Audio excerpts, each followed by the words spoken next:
Hey, good evening, everybody. It's Robert Phoenix. I'm back again, and I'm trying to get one more show out of my good old trusty computer here, which allows me to go virtual, allows me to travel into the cosmos, floating just slightly above the dome known as Terra. And I got a bunch of new goodies for this computer. I got a new hard drive. I got a new battery. I got a couple of fans. So this baby's going in the shop hopefully this week. And by next week, it's going to be a brave new world.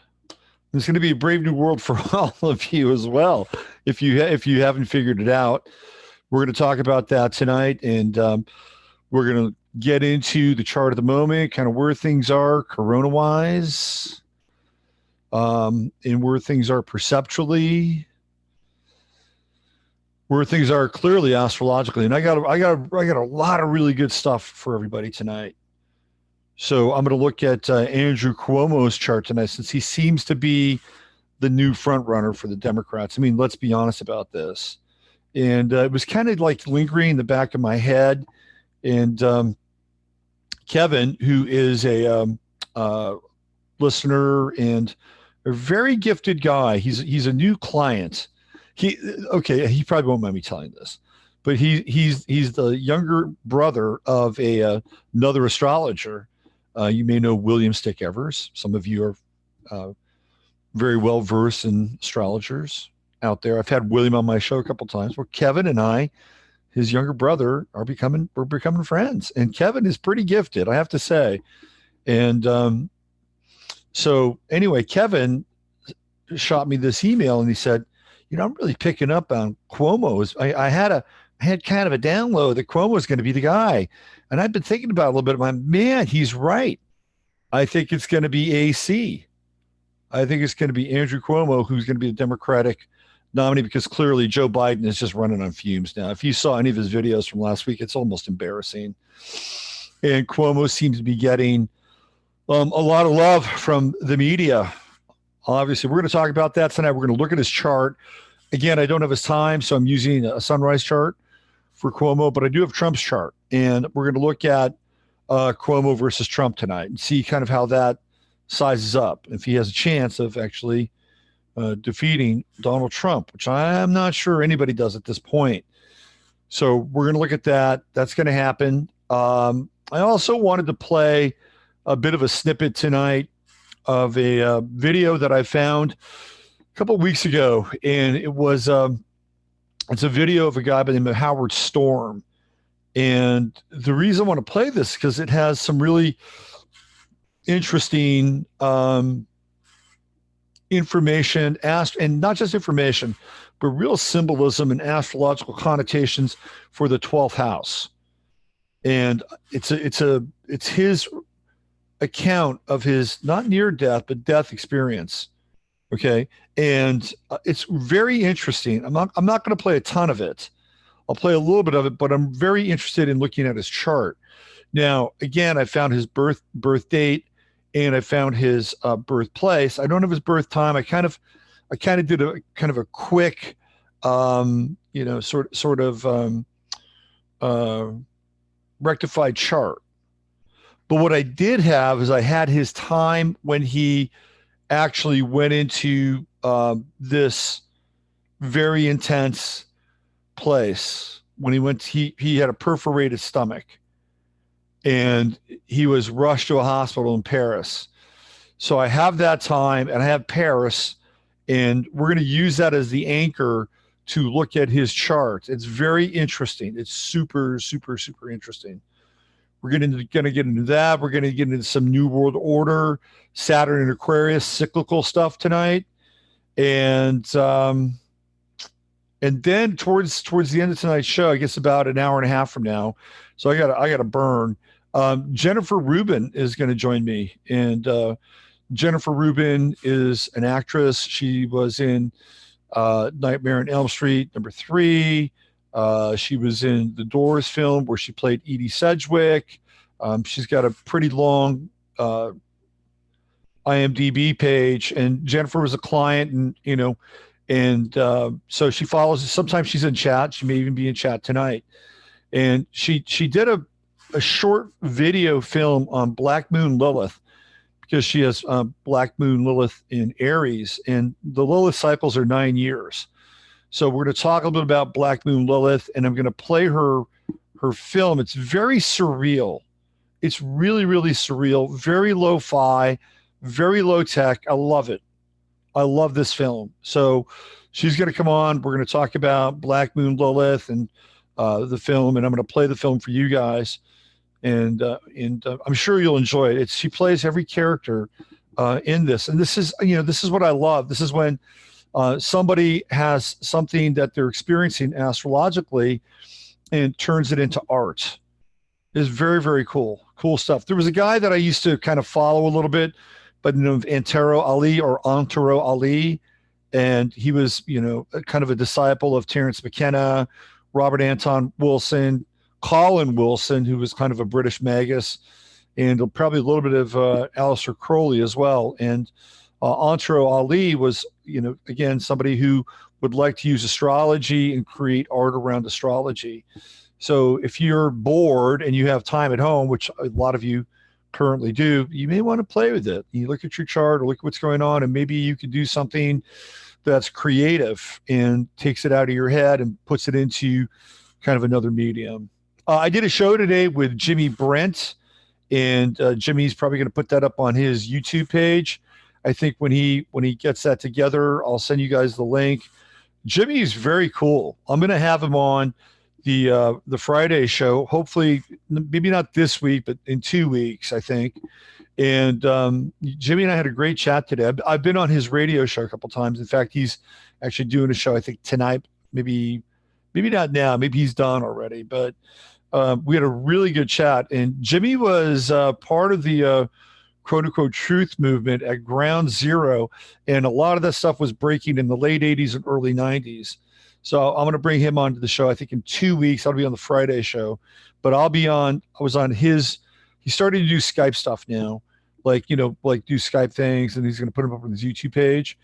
So we had a great interview tonight. And when that link comes up, I'll shoot it to you guys. So just cross your fingers. Let's hope the old gal gets us through another show tonight. Let's see who we have in chat. We got Elizabeth. Hey, Elizabeth. And there's FUP77. 10 Dragon. There's Christine. Hey, Christine. There's Isla and Anna. Hi, Anna. And Colleen. There's Joan. Hello, Joan. Fifth Wall Radio. What's up, Kestrel? Judy. Beverly. Hey, Beverly. Cato. Astrology with Heather in the house. All right. Nice to see you, Heather. Let's see. Who else do we have? Tamara Garth. Hey, Tamara. Jimmers. 333 in the house. CG Lindsay. There's CG. Hey, CG. My man, Steve. What's going on, Steve? Eagle ZXZ. Yeah, Cuomo looks like a fucking reptilian. Pardon my language. Leaf Dragseth. Hello, Leaf. And let's see. Who do we got? Who else? Hey,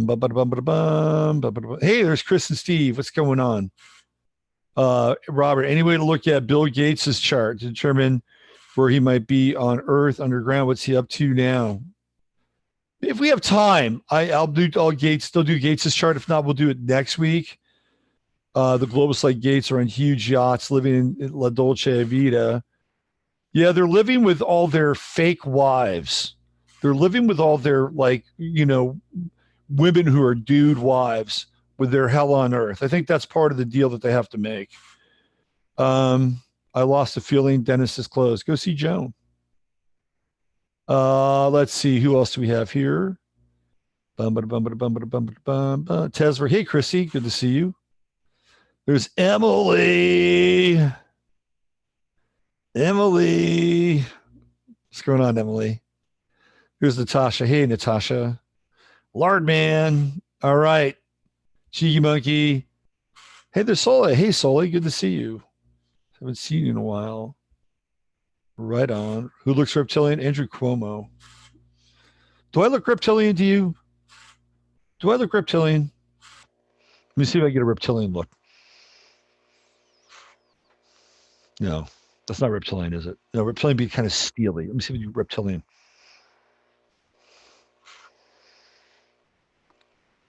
Do the thing with the tongue. I'm not a very good reptilian. I'm just not. Oh well. That's not to say that I may not have some reptilian junk DNA. I might have some reptilian junk DNA somewhere in there, but I don't think I'm a reptilian. No. Okay, let's see. Hey, there's Lynn. What's going on? What's happening, Lynn? Shasta Fog. There's Heather. Amphibian. No, I look Norwegian. I'm a mammal. All right. All right. Yeah, I kept my shirt on tonight. I know. It was weird. Like some people really liked it and some people didn't really like it last week. Just, sometimes you just gotta say fuck it, right? I was in a fuck it kind of mood. All right. Let's get into chart of the moment. The chart of the moment.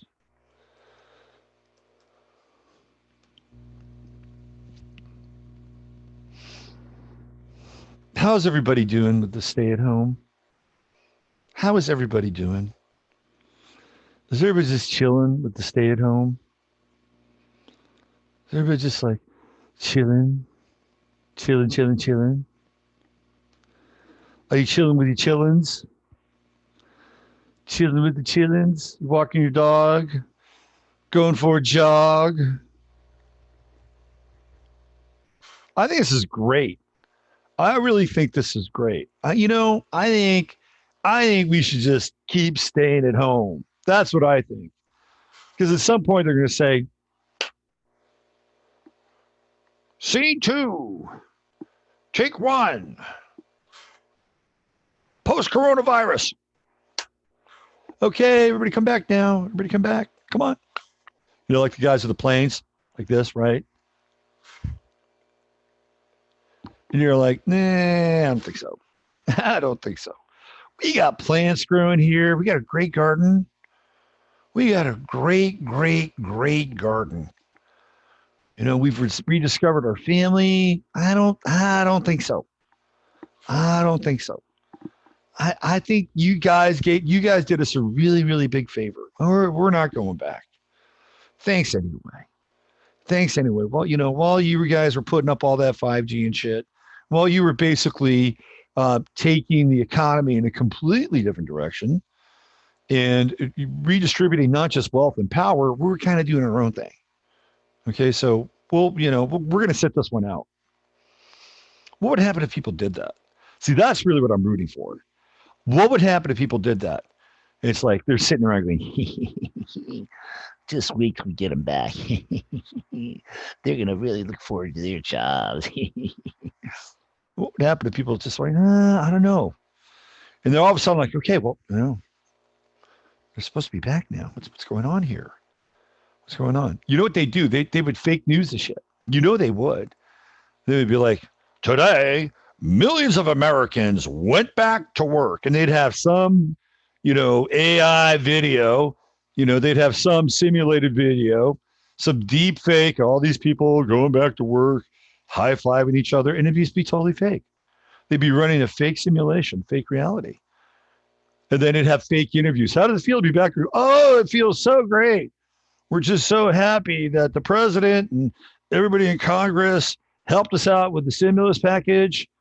And we're just, we couldn't be happier to get back to work. America is such a great place. Go America. Yay. Meanwhile, the real people are at home, like, hanging out. That to me would be ideal. Like I've been saying this for years. And I promise at the end of the chart. I've been saying this for years. If you want to change the world, do nothing. Do nothing. Just stay at home. Get about a month's worth of food. Oh, guess what? We've been out getting food. Oh, that's right. We just have to have more food than the time that is allotted for them to like trot us back out into the world again. Now, if we have a month's worth of, which you should be doing, by the way, you should have at least 3 months now. You have 3 months worth of food. Because let's say it's what? Now they're talking about end of June. Went from April now, May, end of June. You got to get at least 3 months. Have that extra month set aside. Ration it out. Be cool. Get that extra month set. Okay, it's the end of June. Come on back. We're like, no, sorry. We're kind of, you guys kind of fucked it up for everybody, or at least you fucked it up for yourself. You didn't fuck it up for us. In fact, we're really pretty straight now. We got right. We got right. We got our priorities right. I don't think so. No. Then what would they do? Like knock at your door? Excuse me, Ms. Wells. You haven't been to work lately, and we're trying to understand why you haven't gone back to work. Well, I'm just having such a great time with my kids. We decided that we were just going to, take the summer off. Oh, really? America needs you. The world needs you. We need you in the workforce. And if you're not going to go back to work, we're going to drag you by your fucking hair and take you back to work. No, that's not really how it's going to work. I'm sorry. But, you could kind of see it that way. This is it. It's a perfect opportunity. Perfect opportunity. Change the game. Change the game. Let's get into the chart of the moment. God, that is just so seditious, isn't it?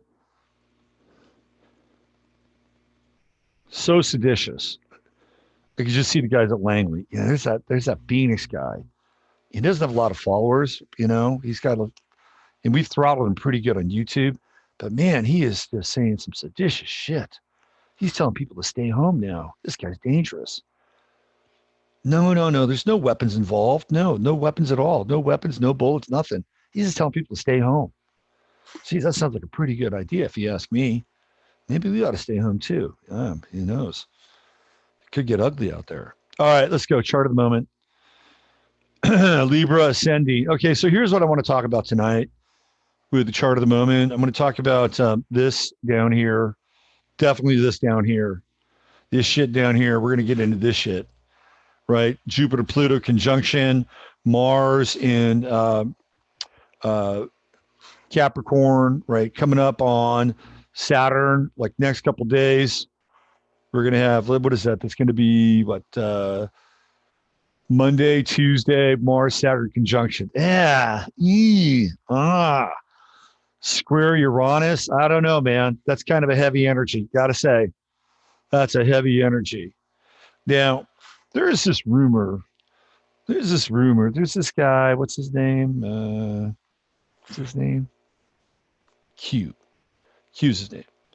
So Q says there's going to be 10 days of darkness. 10 days of darkness. And during those 10 days of darkness, all the evil people in the world, all the adrenochrome pushers, all the child abductors, all the people who make lampshades out of human flesh, they will be taken away. And they will be taken to a secret place. And they will be given the Mussolini option. No, that was the Rommel option. You'll be able to either kill yourself or go before a firing squad. 10 days of darkness. And when we emerge, there will be a new world. A world where a new light is rising. A new day is dawning before us. Now, that's supposed to start on April 1st. 10 days of darkness. I don't know about that. However, that said, I think we are definitely headed towards some kind of a crisis here, folks. With the Mars conjunction to Saturn and then the square to Uranus, that's a lot of fixed energy. That's a lot of heavy energy. Saturn in Aquarius, of course, is really limiting how we gather together in groups. We cannot be with more than, between 2 and 10 people in public. We can't do that. In fact, I just saw a story where there was a karaoke party in England. And by the way, England, you guys, man, You got some heavy shit coming down, England. All my friends in the UK, you got some heavy duty stuff coming down. I've seen those bills that they're trying to get passed, and they are not in your favor. Not in your favor. You guys should be staying home. You should stay home forever for that shit. Like, that is really bad stuff. Really, really bad stuff. Heavy duty surveillance, pulling you off the street, basically having one medical professional, not two or three, who can sit there and give different opinions. One who says you're sick or you're ill or whatever the definition that is, and you're out of circulation, right? It is heavy duty. The police went and broke up a karaoke party with 25 people. 25 people were having a karaoke party, and they broke it up. I'm surprised that they didn't just take everybody and then throw them into Strangeways. Strangeways is a prison, by the way, if I'm not mistaken. It's like, wow, this is getting very, very heavy, right? So we have Saturn in Aquarius, which is theoretically the dawning of the new day and the beginning of the new age. And boys and girls, we are in the new age now. The old world is over. Okay. It's over. It is over. Done. And I'm going to talk about the version of the new age that we are beginning to see constellate around us. And it has to do with Saturn and Aquarius. But Saturn compresses. It compresses. That's what Saturn does.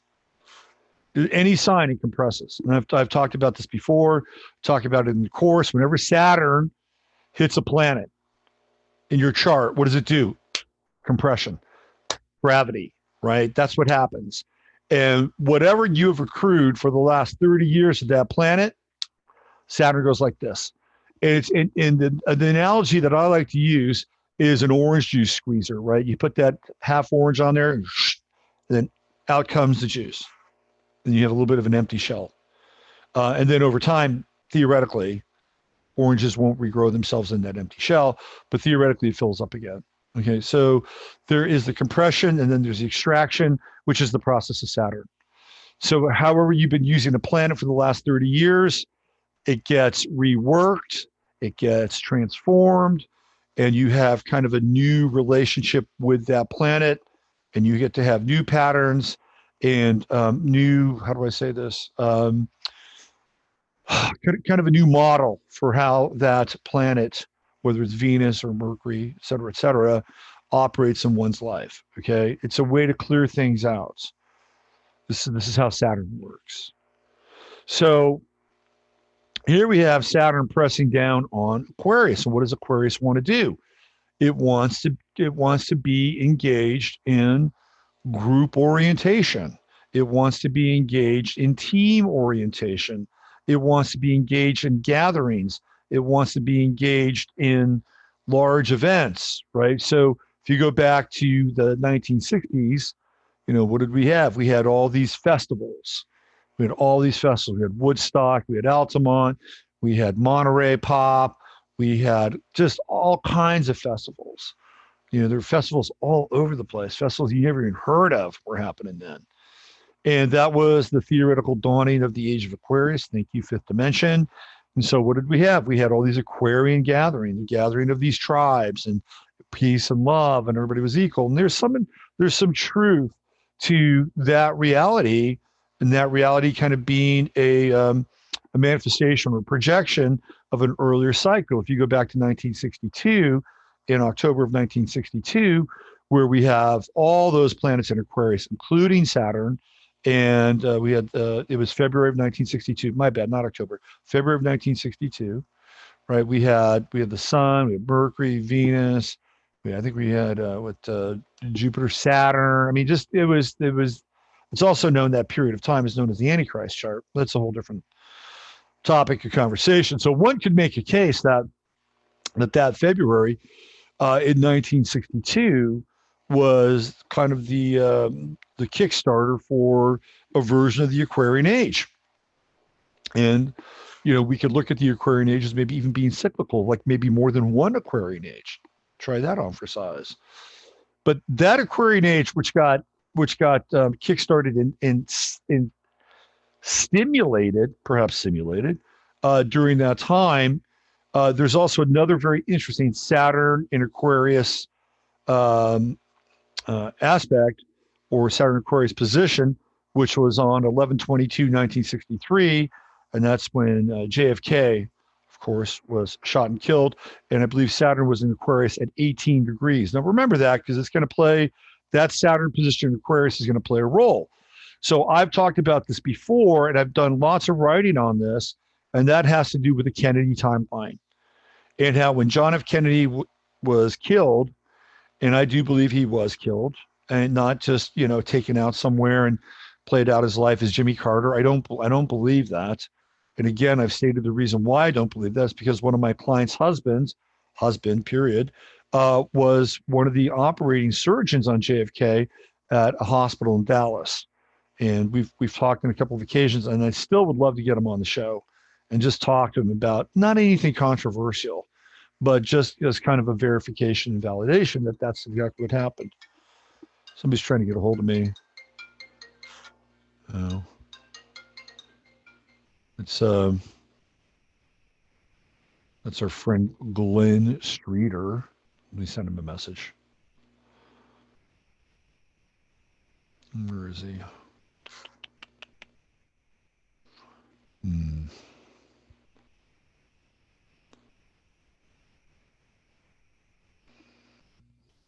Well, he'll figure it out. He'll figure it out. Anyway. So that Kennedy timeline that was happening, and there were things that were going to happen. There were things that were going to happen. He was going to get us onto the silver standard. He was kind of doing Trump-like things in some ways. He had big plans. JFK, completely imperfect, highly imperfect individual. Very imperfect, but he had plans, and I do believe that he wanted to end the Vietnam War, which was a big no-no. That was not going to happen. Not going to happen. So everything that had this potential, right now, this is potential. We go back and we look at that day or that time, February of 1962, and it's like that is the birth of Camelot. And what is Camelot? I mean, Camelot was this idea, that King Arthur and the Knights of the Round Table and the magic of Merlin would be circulating through this country. And certainly on some level, Camelot has that kind of mystical resonance that could qualify as the birth of a new age.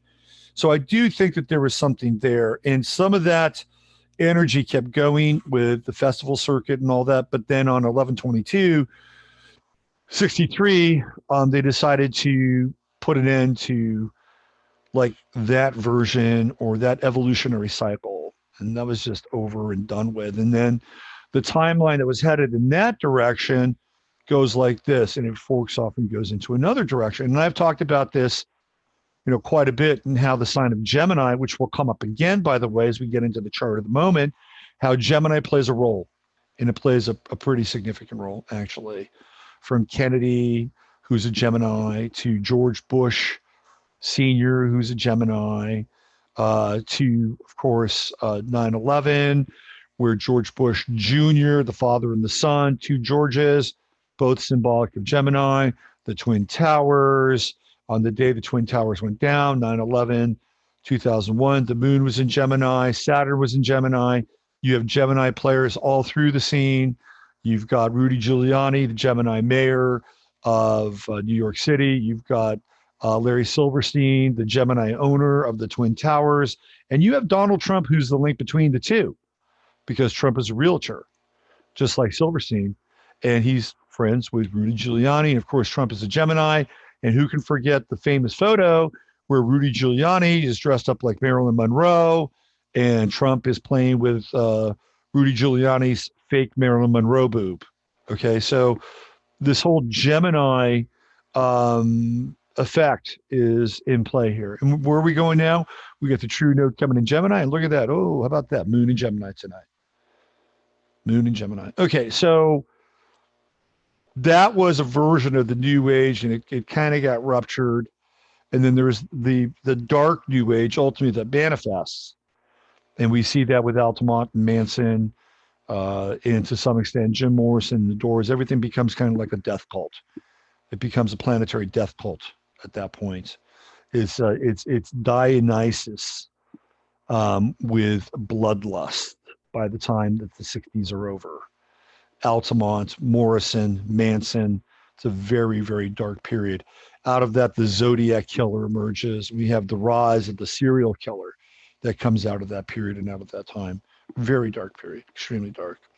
So that brings us to this time now with Saturn and Aquarius. And now we have Mars, which has already hit Jupiter and Pluto. Now, one of the things that we have to take into account is that back in 2009, when Pluto went into Aquarius, Capricorn, rather, we had a major event take place, and that was the housing bubble. And that's where all those derivatives, all those toxic mortgage loans that were underwater were being traded on, and ultimately they sunk. Right? They ultimately sunk, and we had the housing crisis, and then we had the bailout. Well, that was all 2009, and that's when Pluto was in Capricorn. If you go back on my website, you'll see that I wrote a whole series of Pluto and Capricorn pieces called The Melting Economy, where I got into what was happening with Pluto and Capricorn and what was going to happen through Pluto and Capricorn. And I think some of the stuff I talked about is still quite relevant, by the way. But what we saw during that time, and this is really important to understand as well, what we saw during that time is we saw that there was a massive influx of cash from the government into the private sector. Massive. Bear Stearns got bailed out. Solomon Brothers got bailed out. Fannie Mae got bailed out. Freddie Mac got bailed out. GM got bailed out. Huge amounts of money. The banks got bailed out. These banks that were carrying all this toxic debt, all these mortgage companies, they got bailed out. Huge amounts of cash. Huge. And there was no oversight. I remember watching a meeting, Senate hearing, and Ben Bernanke was there. He was part of the Senate hearing. They were asking, well, where'd the money go? Well, I don't know. You have no idea. No, I don't. We sent all this money to all these various institutions, and you don't know where it went? No, I don't. Go watch the video. I am not underselling this thing. It's bizarre. Absolutely bizarre. So what we saw the government, this is the rise of the corporocratic state. It takes off right there with Pluto and Capricorn. The United States becomes basically the de facto owner of GM. I think there was an insurance company in there too, if I'm not mistaken. AIG, I think it might have been AIG that we also built. I mean, the United States became like the owner of all these different entities, except for Solomon Brothers and Bear Stearns, which were absolutely ruined by the whole thing. But they got their money back, and then the people that got their money, who were the people that were on the board of the board of investors of those two money houses, those two scandalous money houses, they got their money back and they split. The United States never took possession of those toxic and cancer-ridden entities. No, they were done. But that didn't mean that the people who were in charge lost their shirt. No, they didn't lose their shirt. In fact, they got a bunch of really nice ones as a result of that. However, the United States was, at one point at that time, basically owning General Motors and owning AIG. So we became this kind of this interstitial beast, this synthesis, this mutant between corporatism, right, and the government, and the corporations and the government. And when that comes together, when that unholy union takes place, it is the definition of fascism. Look it up. That's Benito Mussolini's definition of fascism. So in 2009, the United States government became a de facto fascistic entity. Now, it divested itself of some of those businesses. Eventually, GM paid the United States back and got its sole proprietorship back. Eventually, AIG was able to get their sole proprietorship back as well. So these were temporary situations. Temporary situations. That said, it sets the bar for where we are now. Okay. So let's go back down here because Pluto and Capricorn and Jupiter and Capricorn together means that, hold on a second. Together, what does Jupiter do? It makes things bigger, right? What is Pluto about? It's about resources and assets. And what is Capricorn about? It's about governments and corporations. And what have we seen in the past week? The unholy alliance and merger between the two once again. I'm going to try to get into some of this without being like incredibly technical, but I got to tell you, there is a new day in the United States now, apparently, and in the world, by the way. Now, apparently, Trump has done some kind of a deal where he leveraged out the Treasury, or he leveraged out the Fed to the Treasury. So now the Treasury Department is in charge of the Fed. So as a result, de facto, Trump is in charge of the Fed. Now, somebody say, oh, great, this is great. Trump is in charge of the Fed. He gets to run the Fed now. Well, yes and no, because saw a bit of a snippet today with Maria Bartiromo, who does the business reporting on Fox, and she was interviewing Larry Kudlow, who is one of the money guys inside the Trump administration. And Maria Bartiromo asked him a very interesting question, because how this thing has worked out now is that these stimulus packages that are going to the various corporations and helping them out, i.e. bail them out, well, the United States government does not want the money back. Okay, now keep that in mind. Unlike 2009, where, oh yeah, let's get that money back, GM, or oh yeah, let's get that money back, AIG. That's not the case this time. What the United States government wants, what the Trump administration wants, is they want a stay in those companies. They want a piece of the action. They want to sit in and have a voice that determines where those companies go.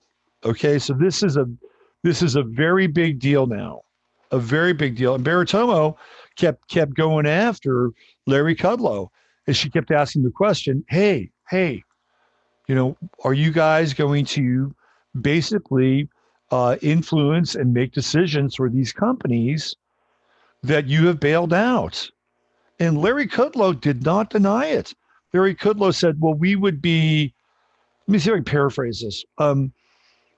We would not be taking advantage of an opportunity that would allow us to create partnerships in the private sector that would benefit both our partners and the country. I mean, that's kind of how he was couching this thing. So let's play this out. So let's say Boeing gets, $600 million, just like that. $600 million or $500 million, $500 million. Let's say Boeing gets $500 million. And the United States government, i.e. now the Treasury or the Fed, Treasury/the Fed, now has a position inside of Boeing. Now, if that's the case, right, they're going to be invested in Boeing. They're not going to be invested in other companies. Let's say, for instance, your uncle all of a sudden came into a windfall and had hundreds of millions of dollars and said, you know what I want to do? I want to start a company that actually builds airplanes. I want to build airplanes because I've got a great design and I got a great model for like super efficient airplanes that can fly on a third less of the fuel. It's going to be a really green airplane, a really green jet. So if that's the case, then let's say the federal government will have a stake in Boeing. Why would they support that? Why would they support that business? And I don't care who the president is. That's just not good business. It's not. If you've got a stake in Boeing, are you going to support your competitors? No. In fact, you're going to make it even more difficult for that competitor to get a toehold in the marketplace. And you'll burden that competitor with permits and insurance and taxes. And we know how the game works. So that airplane company will never get off the ground. Never. This is kind of where we're at now. And we're inching towards socialization. We're inching towards the socialization of industry. Now, I actually said, believe it or not, I actually said that the U.S. government should socialize the banks. That's the one thing they should have taken. And maybe by doing this thing with the Fed, maybe that's what they did indirectly. You know, I'm not sure. But that's the one area that I thought that the government really should have a role, because the banks are rogue. Bring them under control, right? We'll see. But they've gone deeper than that and further than that. So we're headed towards some form of socialization or nationalization of resources and business entities. What happened in Nazi Germany? Nationalization. What happened in post-Romanov Russia? Nationalization. So we're seeing now the move towards nationalization with corporations. It's all right here. It's all Jupiter and Pluto, Capricorn, governmental, corporation, synthesis on steroids, human growth hormone, whatever you want to call it. We're watching a new entity being hatched before our very eyes right now. Okay. And you're going to hear how good this thing is. Oh, it's good. It's going to be so good. It's going to be so good. We're going to be the ones now who can be super efficient. You know, we're going to have a say in the marketplace. We're going to make sure the American people get the best deal, right? That's just how it's going to be sold. Period. End of story. If you're somebody outside of that, though, you're not going to get the benefit of those stimulus dollars, or even the benefit of having somebody from the government on the inside of what you're doing. Now, I've heard that they're going to even get into trading. Like the government's going to get into trading. They're going to start to trade. And apparently BlackRock, which is Warren Buffett's group and organization, right, his investment group, is going to be involved in doing these trades. We are moving into a brave new world, people. Brave new world. And it was all brought on by coronavirus and shutting everything down, creating a crisis, having a reaction, and then providing the solution, which is called the Hegelian dialectic. And I know a lot of you know that, but for some of you don't. There you go. So this is what's happening now. And out of this, there's a whole new beast now. Whole new beast. Now, remember, I've been talking about how we're running out of time. Remember that? I've been talking about this for months now. We're running out of time. I kept looking at the South Node. We're running out of time. We're running out of time. We're running out of time. And guess what? There's no time right now. There's no time right now. Nobody's going to work. There are no games that are being played, right? There's no Saturday games that are being played in March Madness. That's not happening. You're not playing games with your kids Sunday after church and Little League or Pony Ball or any of that. That's not happening. You're not meeting the kids after school to have practice. That's not happening. All of these things, all these activities that determine the cycles of our day, the cycles of our week, the cycles of the month, the cycles of the season, they're not happening. There's no time. They did a timeout on time. They called a T on time. That's all the South Node here down in Capricorn. So we're dealing with the time and non-time. Isn't that interesting? I think it's interesting. But time's going to start back up again. And when it does start back up again, it's going to be measured differently. Yeah, we'll still have clocks and everything, but the old time is over. The old time is over. This is a new cycle. So they've made a huge power grab, huge, tremendous power grab. And I think that there are factions that are definitely going at it here. For damn sure, there are factions that are going at it. Totally going at it. So, yeah, it's an interesting time, isn't it? Mars on Saturn. The way that I describe Mars on Saturn is it's like having one foot on the accelerator, that's Mars, and another foot on the brake, that's Saturn. Try that one of these days in your car. See where it takes you. That's Mars on Saturn. Now, there is a positive effect with Mars-Saturn conjunctions. In the natal chart, you can get a lot of work done. You can put your head down and you just get a lot of work done. A lot of work. Take on responsibility. Hopefully it's responsibility that you enjoy. But you can get a lot of work done with a Mars-Saturn conjunction. Endurance. There's a lot of endurance here. So part of what we're going to have to deal with the Mars-Saturn conjunction is how are we going to endure? How are we going to endure this time where Saturn is limiting our options, and we got a square to Uranus? Shit, that's people are going to get antsy. They're going to get antsy. The other thing that I'm a little concerned about here is I am a little bit concerned about the prospect of conflict and war. Okay, because it seems to be something. It's like a program running in the background. There's like this kind of war program that's running in the background, whether it's the war on the coronavirus, whether it's the war between the right and the left, whether it's the war between Trump and Cuomo, whether it's even a geopolitical war, which would be a war with the United States against an entity like China or Russia, or whether it's a war with the left and the right, or even a war against the so-called American people. There seems to be this kind of background script that's running right now. I'm a little concerned about it, especially as we head deeper into the month of April, when we have the sun beginning to square some of these planets, right? So we've got basically 2 weeks from now when the sun goes into a square with Pluto and a square with Jupiter. Like, that's heavy action. That's a very heavy action. We also have Mercury coming in here and getting closer and closer to Neptune. And that's when communication gets very, very difficult. And by the way, I keep getting more and more indicators that the internet is going to quite possibly be either threatened, throttled, or even shut down. I don't want to be a doomsayer, but I keep reading things now about how much usage is on the internet. And they're going to have to ration internet usage. Keep that in mind, okay? That's kind of a big deal. It's a very big deal, actually.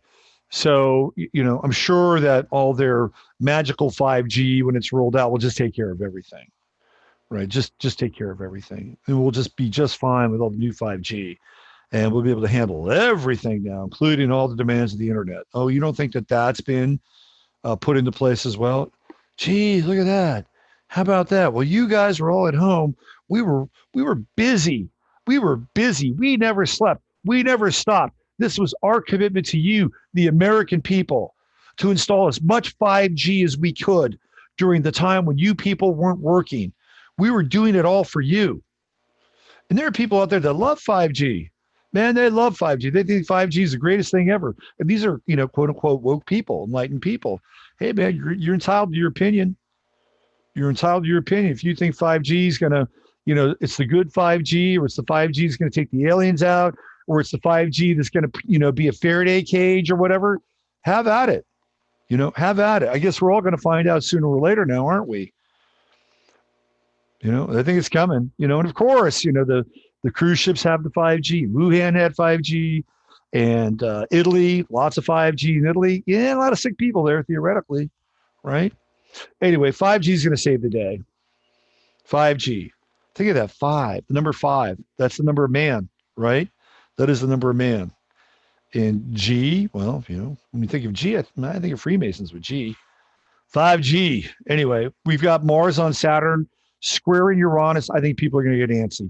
We've got Neptune, Mercury conjuncting Neptune here over the course of the next 7 days. That's when the ability to really get to the quote unquote truth and disseminate information is going to get very difficult. Like, what the fuck is real? We're not going to know what's real. That's like, which way is up? Some of that is intentional, by the way, obviously. The sun has crossed over Chiron, which is in Aries. And all you Aries people, you're going to have to deal with Chiron now. No, and not just Aries people, but all the cardinal signs you have to deal with Chiron, as Chiron has really just started to really move in those first degrees. So all you Libras and Aries and Cancerian people and Capricorn people, you're going to deal with either Chiron oppositions, Chiron conjunctions, or Chiron squares. And let's just say they build character. Okay. We have the moon in Gemini tonight. Of course, we're going to be talking about some Gemini stuff. And why don't I just launch into a little Gemini right now? Oh, and the restlessness. The Mars square with Uranus. Holy smokes. We got restless energy coming on the horizon. Super restless. I would not be surprised if you start to see people lose their shit. Okay. I think that's on the horizon. By the middle of the week, the end of the week, there's going to be some shit losing. That's my prediction. People will lose shit this week. Later, not everybody. Some people will be just fine hanging out at home, just doing their thing, getting to know their kids. How cool is that? Want to talk a bit about Gemini here. True node's going to 1. Cancer. I was playing with this theme earlier this week. Let me see if I can find the graphic. It's kind of a cool graphic, and it's kind of a cool little kind of observation here, and it really speaks to our time in a lot of ways. So this dropped on me this last week, and it was Tom Brady, right? So Tom Brady, who's number 12, very interesting number. He went from being a patriot to a pirate. Captain America to Captain Hook. Tom Brady. Now, this I think is significant, right? Because the Sabian symbol for 1 Cancer is on a ship, the sailors lower an old flag and raise a new one. Now, Brady's Venus in Cancer would go to 2 degrees. So it'd go to the next symbol over. Now, that said, that's not how the nodes operate. The nodes go in a different direction. So in this case, the node would be headed towards what? Because the nodes are retrograde all the time, except for 2 times a month. That's a fact, Jack. So it's headed towards 1-0, right? So 1 Cancer is on a ship, the sailors lower an old flag and raise a new one, which is what pirates did. And I've talked about this before. This was the first definition of a false flag. They'd have, let's say they had a ship there, and again, I'll run this out there one more time. Let's say a French ship is out there, and the French are friends with, say, Portugal. Okay. So they got, hey, we got a Portuguese flag here. Yeah, let's get that Portuguese flag up. So because they'd seen the French flag, right? Oh yeah, it's the Frenchies. So let's get the Portuguese flag up, and then the French, the French, look at it is Portugal, Portugal. Au revoir. What do they say? Hello, bonjour, bonjour, Portugal. Meanwhile, the guys on this ship are going, right? You get closer and closer and closer and closer and closer. And all of a sudden, they're within cannon range, and they got the cannons locked and loaded, and they got the gunpowder in, and they got their matches, their long matches. And all of a sudden, lower the flag, raise the skull and bones, raise the skull and bones, raise the skull and bones. And all of a sudden the French are like, fucked. I'm like, oh shit, it's these guys. Kaboom! Right? Kaboom! All it takes is one shot. One shot. And then, man, they're over there. They're on the ship. Sword play, sword fight, sword play, sword fight, arrow flan. And bang, out comes the booty. Overboard go the French. They keep a couple around just for hostages, make them clean the place. Right? And who knows what else they're going to make them do. Different times. Although some things are always consistent, not always different. So that's where they raise the flag, right? They lower the flag and they raise the new flag. So what did Tom Brady do? He changed signias, which is like changing flags. He changed logos. He changing flags. And he went from Captain America to Captain Hook. From a patriot, hey, we're patriots. Hey, we're American. Hey, we're here to make the world a better place. To, hey, we're here to steal fucking shit. All right? We are here to steal shit. We're pirates. Arr. That's what's happening. I do think, based on this, there's probably going to be a Super Bowl. And I wouldn't be surprised if Tom Brady's in the damn Super Bowl. Wouldn't be surprised at all. I know for a fact it will be the 101st year of the NFL. And if I'm not mistaken, it'll be Super Bowl 55. So we get, we get 11 and we get 55 together. We get 66, which happens to be the Devil's Highway. Boom. There it is. All right. I I think Jennifer's going to be at the top of the hour. So let me do one thing here. This gets back into the Saturn and Capricorn, Saturn and Aquarius, and the birth of the new age, right? And then I'm going to bring Jennifer on, and we're going to talk, and I'll play her video, and then after that, I'll get into the Cuomo chart and the Trump chart. But before I get into the New World Order stuff and Saturn and Aquarius, let me go back here. I got a story I have to share. God. I'm scandalous. I'm quite scandalous. But it has to do with this true node going into Gemini, which is a big deal.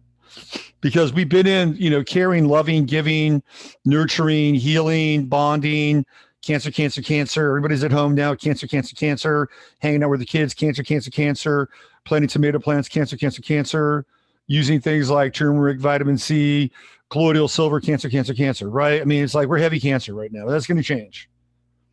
That's going to change. And that's going to change in the end of May, okay? So we can already see this thing on the horizon now. Gemini is starting to come into play. So the energy is going to shift very, very rapidly to Gemini. So we're going to have the South Node in Sagittarius and the True Node in Gemini. So the truth takes a back seat with the South Node in Sagittarius. This is the way it is. It's the way it is. However, it doesn't mean that the truth is sacrificed. No, there's a different way to express it. And that is asymmetrically through the sign of Gemini. When I say asymmetrically, what I'm talking about is I'm talking about not going head on or head first with things, to go at things at angles. Like humor is an asymmetrical strategy. Totally. Irony, paradox, all asymmetrical. Memes are asymmetrical. Being playful, asymmetrical. Being a trickster, asymmetrical. Because that's what Gemini is. Gemini's trickster energy. It is Hermes. Hermes is the Heokaya of the zodiac. So we're moving into a period here, almost a 2-year stretch, where that kind of energy is going to be supported. To do things that are against the grain, to be the devil's advocate.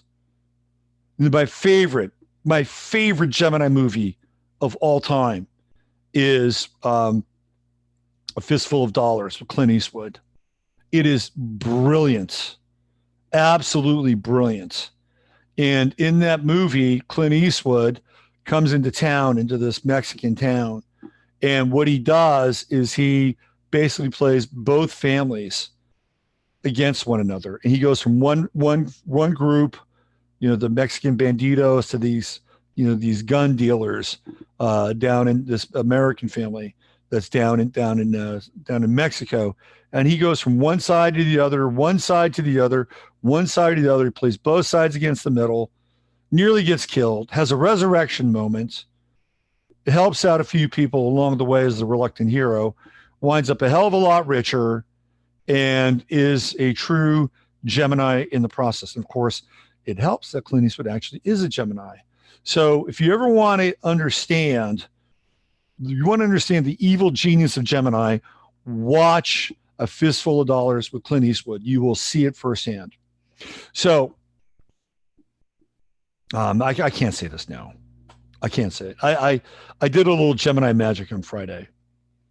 So I've told a few people it's going to come out on. It'll come out on Jimmy's show.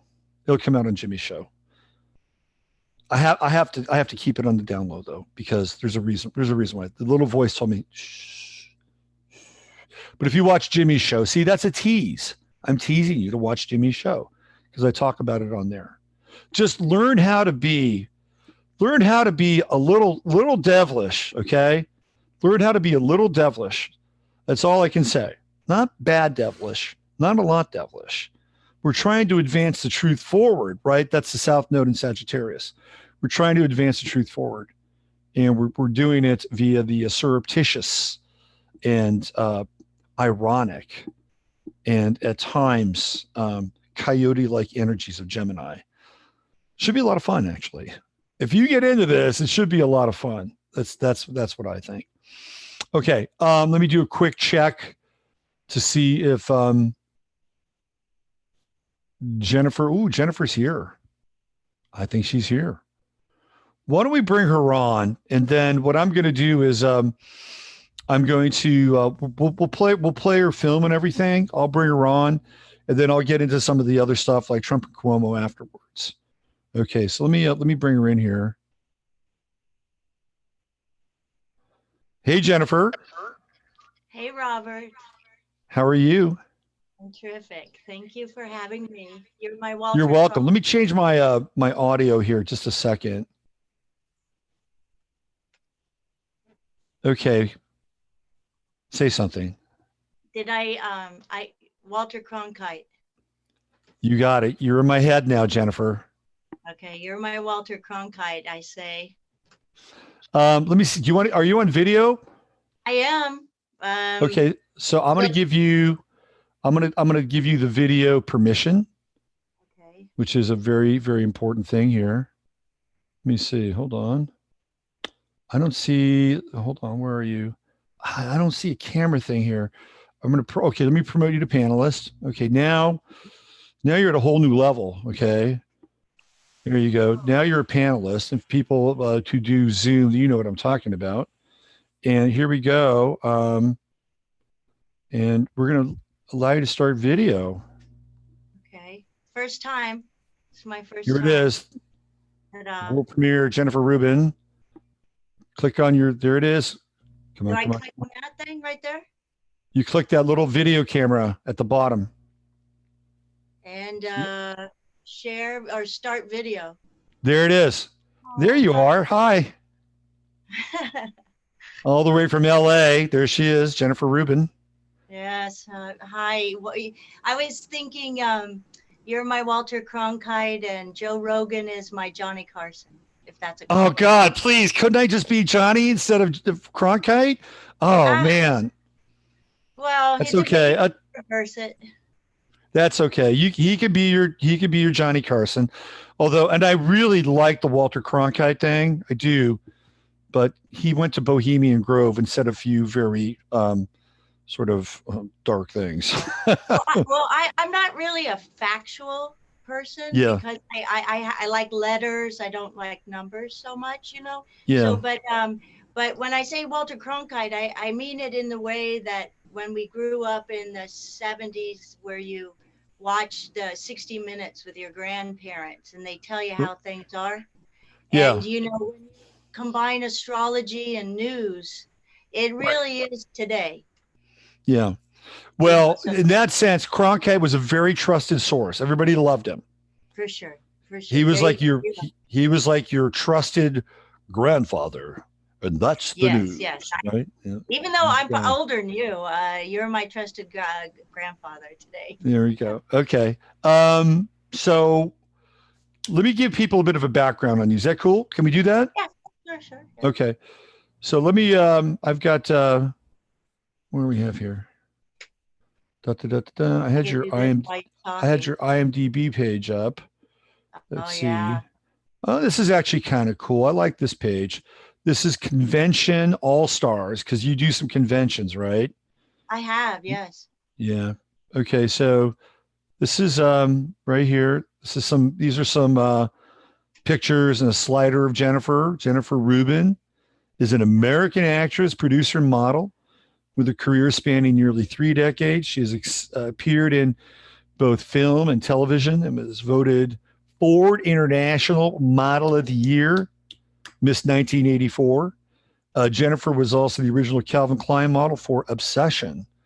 In 1987, she decided to devote herself to acting and accepted the role of Taryn White in the Wes Craven sequel, Nightmare on Elm Street 3, Dream Warriors. That was a game changer for you, right? That movie? Sure. Yeah. It was. Yeah. James Cameron was behind the wheel at that, but I didn't know it at the time. Interesting. I didn't know it either. I mean, I'm kind of a film buff, and I never knew that.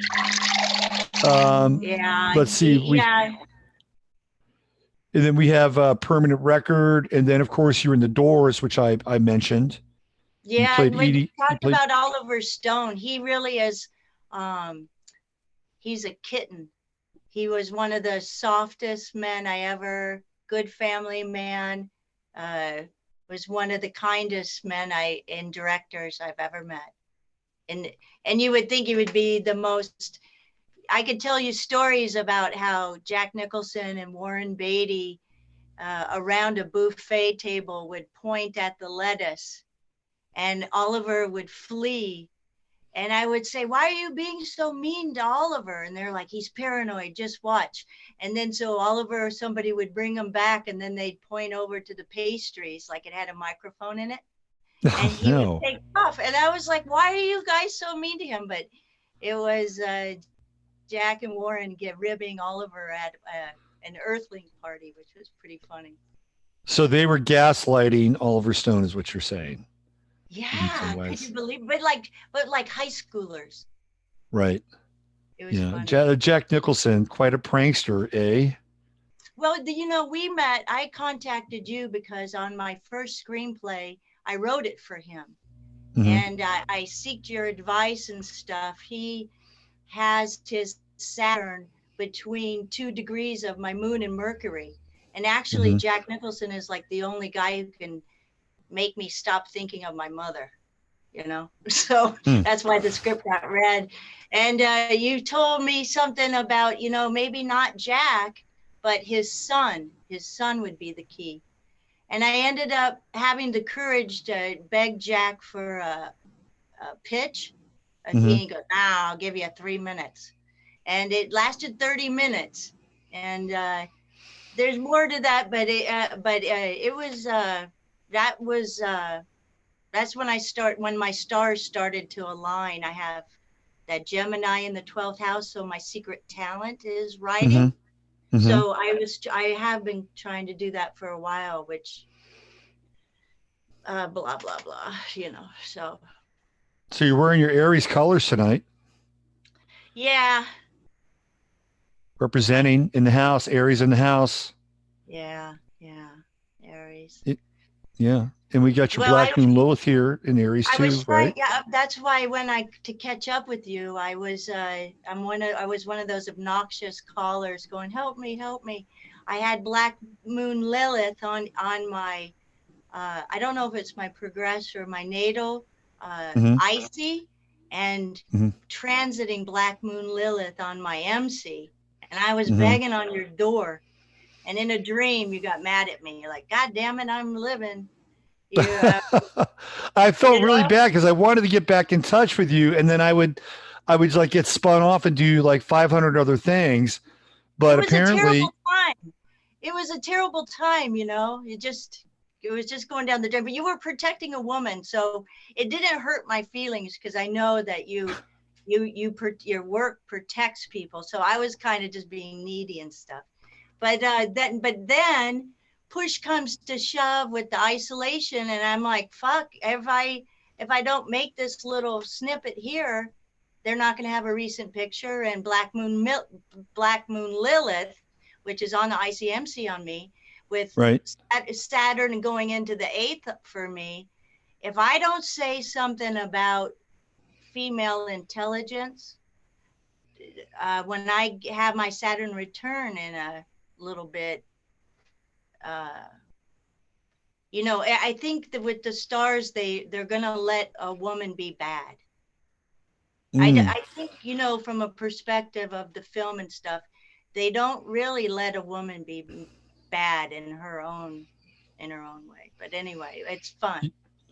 Well, Black Moon Lilith in Aries is quite interesting, and I was going through some material tonight with Black Moon Lilith in Aries, and a lot of it has to do with dealing with power, right? Dealing with power and dealing with will, and then also dealing with people and or personages, i.e., mothers, in one's life that can essentially, occlude the power or occlude the will, and so there has to be this generation of force to overcome or get a person through that dark place or that dark space. So for you to do the film, it's the summoning of the creative energy to deal with And this.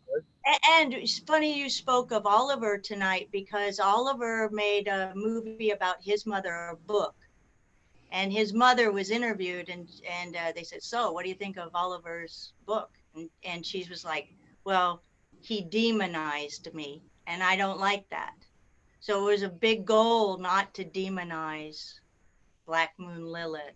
you know, Mm-hmm. in that mother capacity to be whatever. Isn't Stone's mother French? Is she French? Very. Yeah. Yeah. Yeah. That's what I thought. I have a funny little Oliver Stone story. A buddy of mine, Richard Horowitz, who lives in Southern California. Do you know Richard at all? He's a composer. I don't He know. d- he did the soundtrack for On Any Given Sunday, Oh, and it was very funny. This is how Richard told me the story.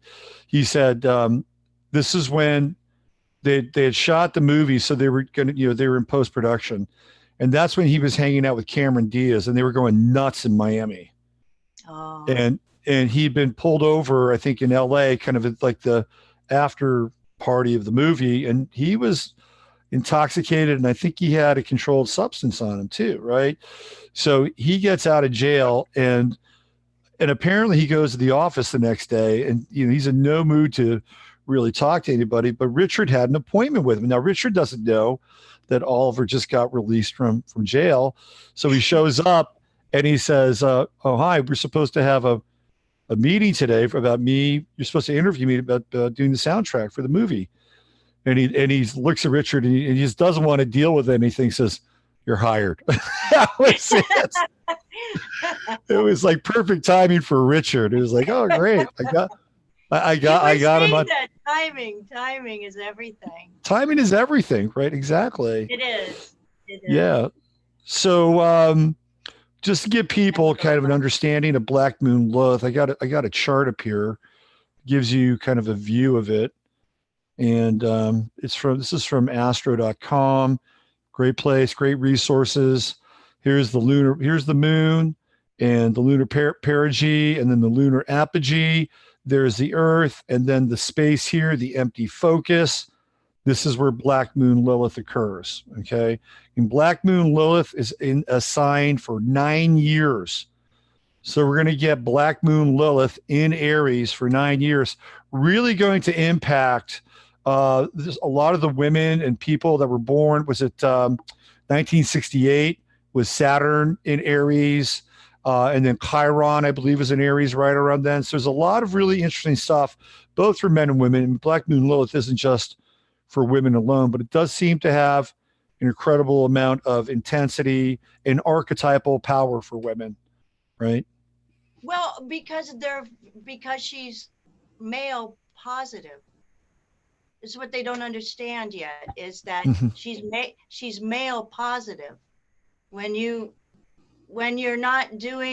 doing the, the there's something in there where you see the woman attacking the man is something about having your income, your come from him, outsource. Right. But when you don't, when a woman takes her own source, she loves the man.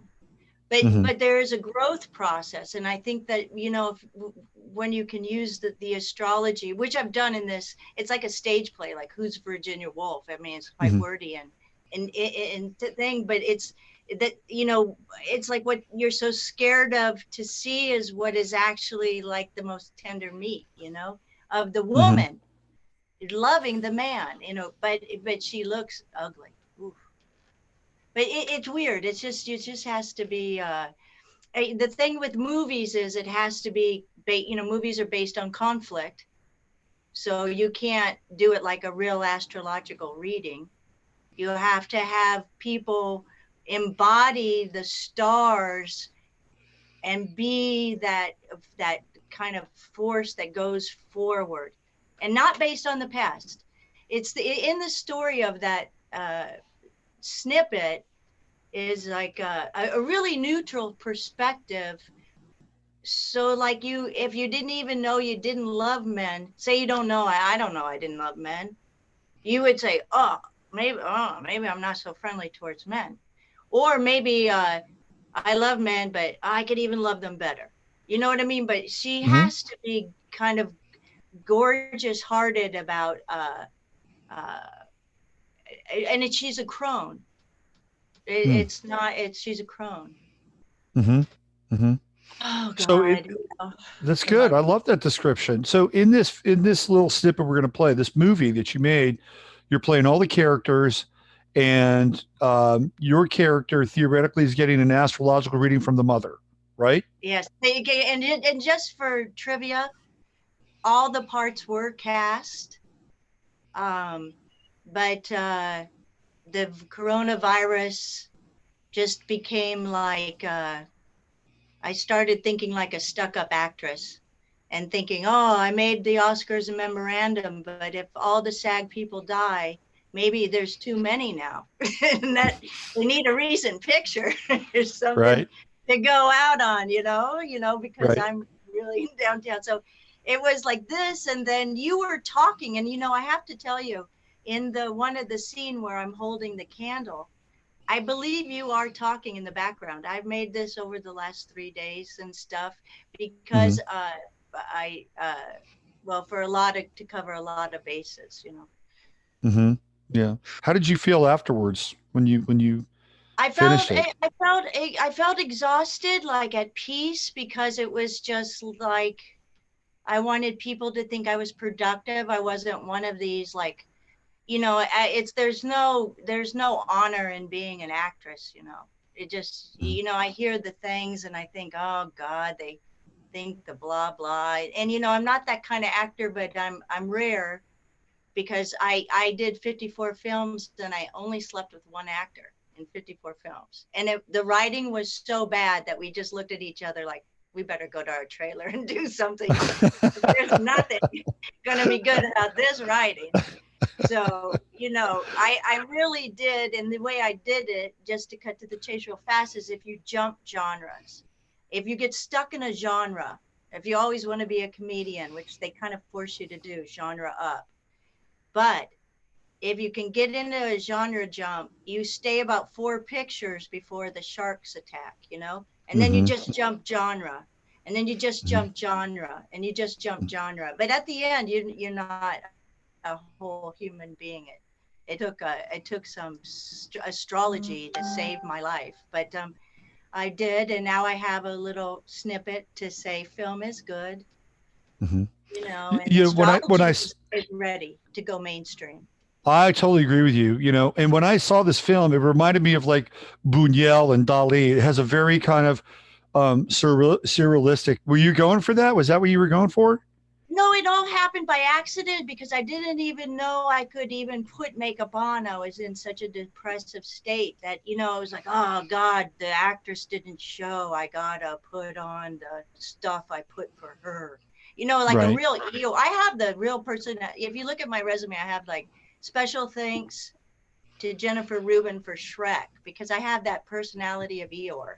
It's just like, Mm-hmm. what? A movie set? Fuck what it's not what you want, but I Right. think now today I could say, oh yeah, I could do this, but now it's time to say something, but blah blah blah, I forgot what I was saying, but it, And I love that this is but, born. but I love wait, that. wait, wait, wait, wait, I remember Yeah. one thing. Good. Okay. You and Emily, there's one thing in there. Oh, you were asking me how did it happen. It just started to happen, and there's something else started to happen at the same time. And I knew the drum kit that I put black paper in. I knew I had to spin and stuff and figure out the budget, entertainment. But all of a sudden I started spinning with that white wig on, and Marilyn Monroe showed up. Like I was like, "Fuck, woo, what, Marilyn Monroe?" So then, like, okay, so like that day when I was filming, I was like, oh, that was such beautiful energy. And then like cut to later when I was editing the pictures and the sound, I was doing sound effects. I thought of you and Emily Hmm. Moyer, your Yeah. friend.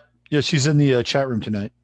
If you look, you guys got to look at how just the magic of the moment played out, because if that was her energy with that sound effect showed me it was signaling something in those frames that was coming through, that was larger than life, than it was more than what I was doing. But I thought of you two because you two could break it down, uh and other than that, it was just one mistake after another. Well, it's a beautiful mistake, and I love the fact that you did it during this whole Corona thing, because it's like how many pieces of art now really have been born out of this is like kind of unique, right? Like I think you are on the front lines of creating something out of this so-called crisis, right? Well, you with your structure, because that Saturn into Aquarius is something that you represent, that I just felt that astrology going mainstream, they like need an example of how it works in like on planet Earth, you know, not across from a desk. And it's really a funny script, a real screenplay. I hope it gets picked up some, you know, for the, or, you know, whatever, but who cares? Just live. But anyway, Black, you know, I think there's something about the making the planets human in relationship. That's so fucking funny. You know, it's like a whole new language for movies, because they're so, what are you going to say? These stupid Right. movies. Because it's a lot of it's been said already. So and then they regurgitate what's already been said in sequels and remakes, right? So well, why don't we play this thing? Oh yeah, sure. I forgot that part. Yeah, sure. Let's get into it. And I just need to find it. I think it's down here. Hold on. Yes, there it is. All right. So let me get back into screen share. This is like kind of like the world debut here in some ways. I feel like we should have like an old spotlight out in front of the theater or something, you know? I know it. You know, where's the glamour? I hated when they made those cameras like small. When I started, they were big fucking things, you know? Yeah. Yeah. Glamour is, how do I say this? It's not efficient anymore. Right. It's so, yeah, it's terrible. Yeah. Oh, you know what I need to do? I always forget to do this one thing. Hold on. Okay. I got to share the sound. Okay. Let's go back. Some parts are scary. You should warn them. Some parts are scary. Some parts are scary. Okay. Well, don't you think that some of it's scary? A little bit. Yeah, here's what I say about it. I wouldn't say it's scary, but I think there are parts that are kind of creepy. And that's what I think. In a Stanley Kubrick intelligent way, because a lot of people love, like, I think stupidity is very scary, but a lot of people like it. And I like intelligence. To me, like Stanley Kubrick intelligence and Peter Sellers intelligence is kind of funny to me, but I guess would be weird to somebody else. So that being said, you know, I do like, you know, the, you know, black and white movies. Yeah, me too. Me too. All right, let's get into this. This is actress. Will you make the frame bigger? Absolutely. I just got to get this playing here. I know. Actress Jennifer Rubin playing Black Moon Lilith.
Can you hear me?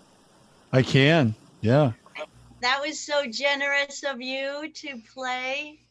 I really Oh, hope for astrology goes mainstream and that the people could have a chance like me to be ahead of the curve, you know?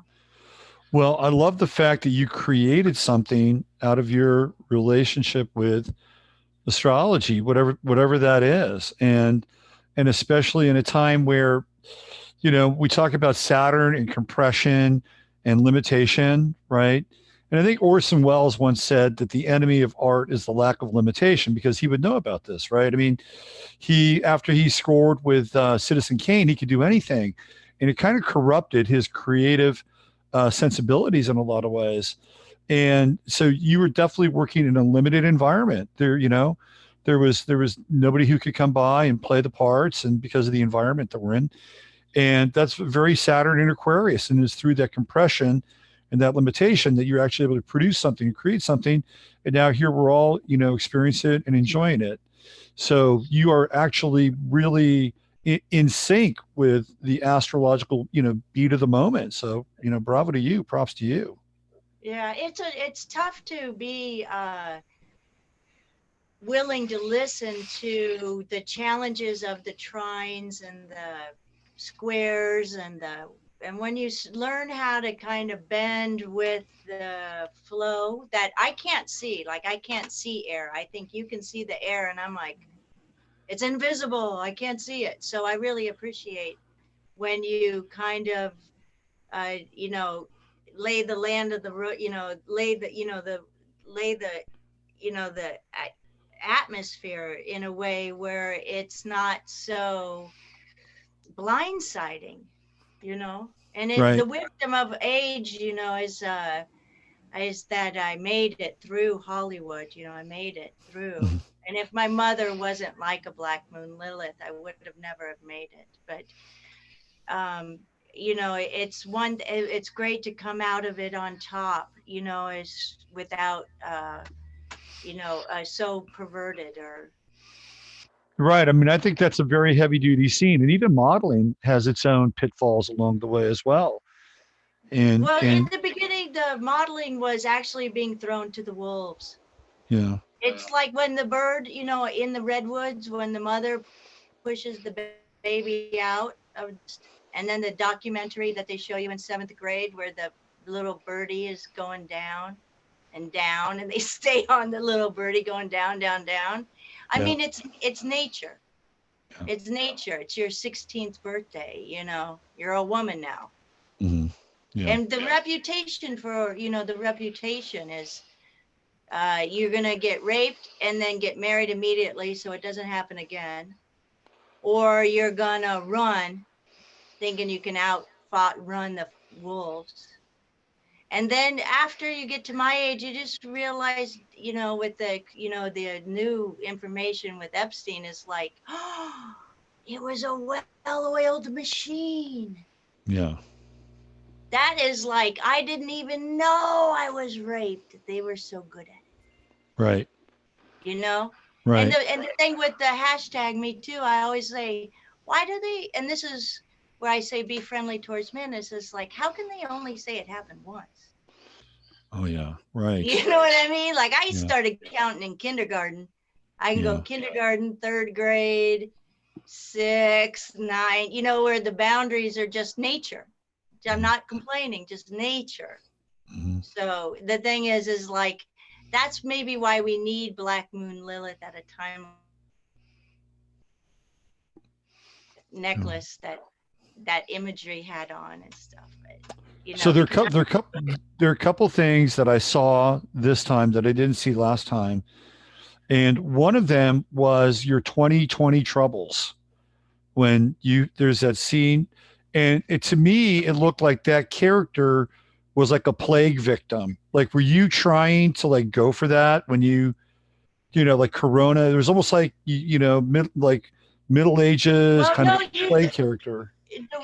the way that in the, you know, this all everything filmed took place over 3 days, and you were talking, you mentioned for the first time, and I think if you look in your records, you mentioned coins. Yeah.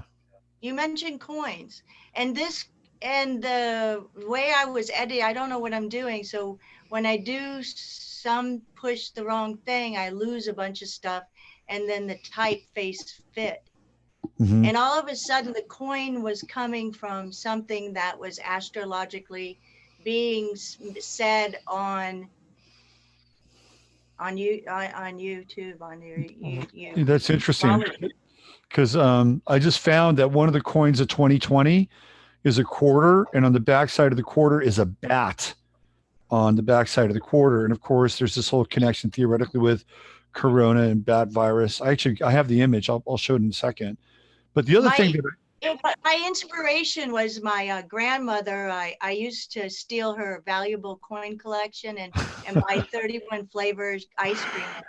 oh my god, That was the impetus of my art. But the giving the universal, like, okay, coming in the moment was you talking about coins, which I think will play later hmm, in later in life. There's going to be something that you guys mention about let's see if I can find that image really quickly. I pulled it off the internet because it's like one of these bizarre kinds of images that really meshes into the Astro Sync, and it's a brand new coin for 2020. Well, I'm looking for that. The other thing, let uh, me get my charger because it says battery low. Hold on. okay, and the other thing that I noticed in this second go round with the video is at the end, you actually like clean the lens.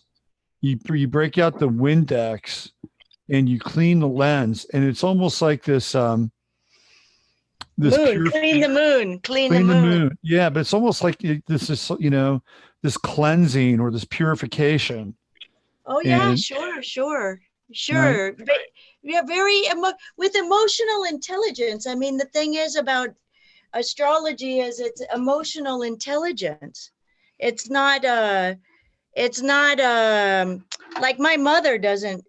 I mean, she just thinks there's like two planets, and we're not in space. I'm like, okay, we're not in space. That's weird. But so anyway, wait, what did you say? What the? oh, I wanted to show you this it was cleaning. You cleaned the moon, you cleansed the Oh, moon. the moon. Okay, can I tell you, interrupt? Sorry. Yeah, Okay, go so for it. you were saying, watch out for, these energies that come up. Other people are going to be acting weird or whatever. Right. So because of the coronavirus, I get the phone call from somebody I'm not talking to. Okay. Oh, So interesting. I say, Yeah. because of the information, I said, because of the times, I'm going to pick up the call. And of course I would pick up the call. And but I'm losing the light. I got to go. Okay. So I hang up and I push the wrong button and the whole movie's gone. Oh, Jesus. Oh, no. It was like, because I think the verbatim was, if you don't need that baggage, don't take it with you. You're Yeah. going forward now. And I touched base with that baggage that I was completely in sync with the universe with. And then here goes. And so that's where I learned. I got so atomically pissed that I just went to bed. I go to bed, go to bed, go to bed Right. right now. And then in the morning, I woke it up and I said, well, there must be a way. So that's what this is that piece together. And in a way, I wouldn't have had it, like a still picture and then some moving frames, and kind of make it all kind of kooky weird. But then, so I thought, oh, in a time of need like this is with Robert, I said, I don't know why I'm talking to Walter Cronkite now when you should be ashamed of yourself. You don't need to be trying to be famous or anything. This is not the time. And then I was like, of course, I get on the news today. And then I don't know how to do what I'm doing. So I deleted some of the new, I said, well, okay, don't be like that with Robert. You might as well make the second movie. And then I did that. And then I touched the wrong button again. Well, it all came out. It's perfect, and that's a very kind of Piscean thing, a Neptunian thing about art. And that, Takes it away. Gives it, takes it away. that's right. And there can be beautiful mistakes, right? Like really It's beautiful all mistakes. mistakes. Enjoy my mistakes. Yeah. Let me just show you this coin. Let me show everybody this coin. Oh, This is really trippy. This is one of the coins for 2020. And it's a bat quarter. Okay. The new quarters are coming and they starve fruit bats. And here we are with the so-called coronavirus, right? Which theoretically either came from bat soup, and we know that didn't happen, but it could very well have come from a bat virus. Well, now we've got a coin to commemorate. It is not the year of the rat. Apparently, it's the year of the bat, okay, which is a rat with leathery wings. So there we go. It's another time change. It's not the year of the rat. It's the year of the bat. See, we called it with the coin. You said coin and then that moon. You see the eclipse too? That was like a piece of paper. And then like the eclipse of the mother, the ancestral, there's something about ancestral mother clipping. Something totally, I'm so upset by that. I just, wait, this is what I was going to say. When that guy, that reporter, that Khashoggi dropped dead on and his daughter who were poisoned in London. Right. Okay. why third person wasn't poisoned. Didn't everybody just go, the last suspect we had on you, and like this? Because it was such a war that I think that they are like, you're not really starting war. It was like such a pussy start to a war. You know what I mean? Like, why didn't they all just go and say, fucker, you did this to Khashoggi and we don't tolerate this? Right. Like chop, chop, suey, suey, you know? I don't Mm-hmm. know. I'm Yeah. sorry. That's All okay. right. So how are you now? You're holed up in LA, and how are you going to get through? Uh, being the resident of Coronaville, how are you going to get through that? Because apparently LA is kind of heavy Well, with stuff. I mean, I feel blessed to have like the astrology because I've been on it for over a month now. Mm-hmm. And I have like I bought a inflatable bed Mm-hmm. that I could slice open and crawl into if they run out of body bags. And You're too I'm not funny. even fucking kidding. Yeah. I have You. duct tape on my door. I've had duct tape on my door. I did 3 false starts for the lockdown. I ate all my emergency food. 3 times I tried to do it. And then I was like, okay, this is it. And then I had to go out I knew if I but see, the thing is I didn't realize how much trash I make. So the thing is like going to the trash and going to the mailbox is non-negotiable anymore. Like, I'm not doing it. Okay. So now I knew. So I really made a big bag. I went down there. Walked down the hall to the trash can, and I have to tell you, psychically, I felt anguish. I felt anguish in my solar plexus on that side of the building on the way to the trash. And I don't know if it's the contamination from the trash, but I feel those things because I have that moon at 28 degrees Pisces. So, but with the Mercury at 1 degree of Aries, I can translate it almost like transcribing, like, all right, we got anguish over here in apartment 308. But so I feel that. But the duct tape is back up. I only open the window at night. And I'm not coming out anymore at all. I think you should do like YouTube live streams. I think Yeah. that would be, but they don't have to be even like linear. I think you should just like Well, when I make my movies, those that like technically, if you look at that thing I made was it's called a one sheet. So it's like to show what I'm doing. So now I'm doing the other one, which was I have to tell you why I was so brokenhearted. It was so fucking funny, like Mel Brooks funny. Like Okay. Mel Brooks said like something about a fart joke, like you couldn't make a fart joke like that today, and I'm like, I can. So it's good, funny good, but. I just found out. I watched a documentary on Richard Pryor this weekend, and I just found out that Richard Pryor was one of the writers for Blazing Saddles, and he wrote all the Mongo Alex Karras lines. And Mongo.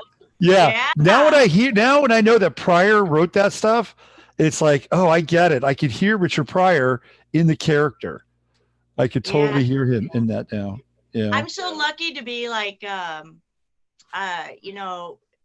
in this, it's like to grow up in the 70s where your parents are just awful, and then go right into the 80s, which are just fantastic, into the 90s, and then just slide out, I mean, when you're 40 years old as an actress, your face does change. You're not young and you're not old.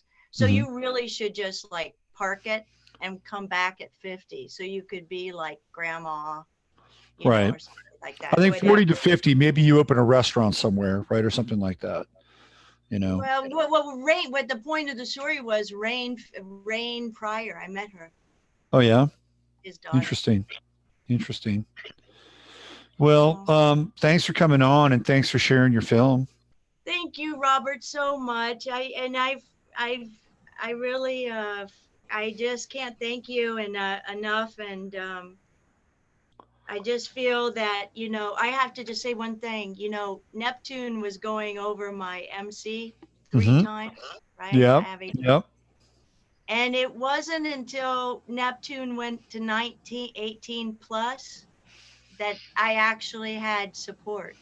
So Interesting. thanks for the support, because I didn't have the blessing in my career until that Neptune went over my Yeah. MC.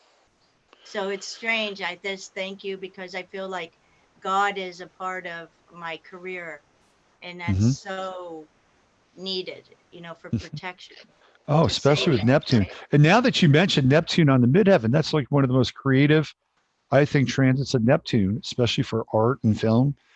So hopefully this is just the beginning for you. And Yeah. I feel like if this Corona thing goes on too long, that we need to stage a Prison Break movie in your apartment and get you the hell out of there. That's what I think. Okay, can I just say one thing? I know we Yeah. have to go, but so the way I made the moon Hmm. was a drum kit, and I just Yeah. put black paper there, and then I shot through with the light on the side. And if people go on the moon and make their own circular moon and put themselves looking through, Yeah. we could start a Black Moon Lilith, but you just gotta put your camera in a cone, black Okay. cone. A black So cone. I welcome more of those if Okay. they. So maybe we can start a Black Moon Lilith meme club or something like that. There you go. But I'm serious. If this thing goes on too long, we got to have a Prison Break movie in your apartment. We got to send in a copter and throw in some rope ladders and some smoke bombs for For distraction. sure. And we got to extract you out of there. That would Yeah, be like that'd be like prudes. Yeah, yeah. All right, Jennifer. Well, I hope you sleep well tonight. Thanks for being here. I will. Take it easy, Robert. Thanks, Yeah, everybody. always. There she is, Jennifer Rubin. Bye, guys. Bye Take bye. it easy. Stay safe. Do you do something and I click me do. off? I'm gonna say bye bye. Okay. How cool was that? Wasn't that cool? That was great. Love that. Here you have somebody who has a creative impulse. She's locked up in her apartment and she decides to make a movie. And it's a very personal kind of astrological, surreal meditation on Black Moon Lilith, her mother, her life, various characters of her family. And at the end, I love the fact that she puts some Windex on the lens, and the moon is clean, it's pure, it's clarified. It's great stuff. Totally great stuff. Love it. Thanks, Jennifer. Okay. Let me get into Chatlandia. We're gonna go back to regularly scheduled programming. Let's see, that was great. Yeah, right on. Yeah, isn't that great? Soul intact. Yes, Jennifer. Jennifer Rubin, soul or no soul? Soul. So you got soul. Yep, absolutely. Good call, Beverly. Good call. Prison break. Yeah, we got to do a prison break with Jennifer. Get out of there. Brother Zygos, and all we have is sun and moon. Keep it simple. All right, let's get back to, like I said, our regular scheduled program. I got a few things I wanted to bring up here. We're running a little bit late tonight, so if you want to bail out, that's cool, right? You could go ahead and bail out. That's fine because I'm going to keep going until I am done. So you guys saw the bizarre bat quarter, like holy shit, right? It's not the year of the rat; it's the year of the bat. This is officially the year of the bat. You see, they canceled. Think about this now. They canceled They canceled the Lunar New Year, and this is supposed to be the year of the rat. But what are we talking about? We're talking about bats. We're talking about bats, bat soup, bat flu. And this is the year of the bat. We got a bat coin commemorating it. Right? We're in a whole new universe. It's like the rat has sprouted wings and now it's flying. I love bats, by the way. I think bats are pretty cool. Pretty cool. Although Batman was one of my least favorite comic book characters. All right, so let's get into this. Now I want to play you, just getting back into the Saturn Aquarius stuff. And I'm going to play this.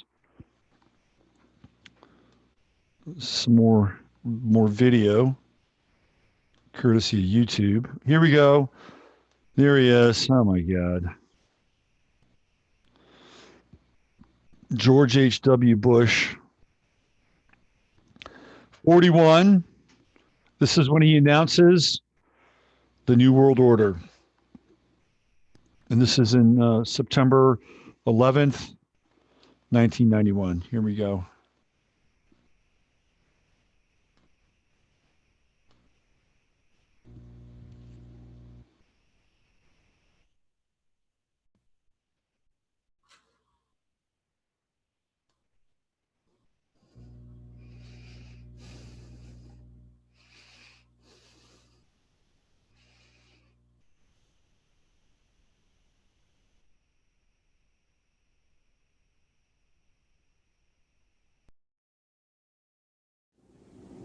This is an historic moment.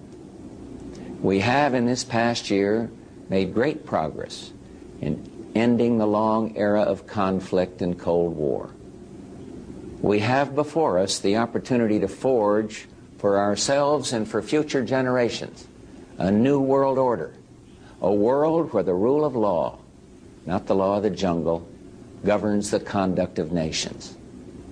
When we are successful, and we will be, we have a real chance at this new world order, an order in which a credible United Nations can use its peacekeeping role to fulfill the promise and vision of the UN's founders.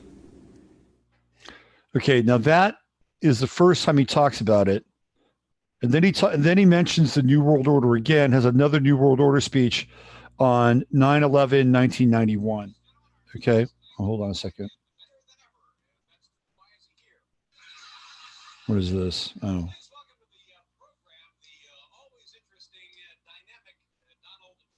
Donald Trump in the background. Hold on. Where'd we go?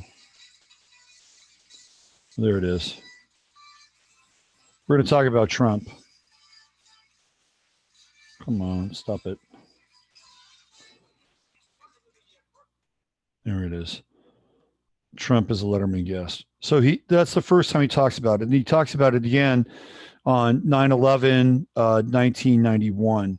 So he talks about it for the first time right after Desert Storm, right when Desert Storm was going on. And then he has, where is it? Give me a second here. Then he talks about it again on 9/11/91.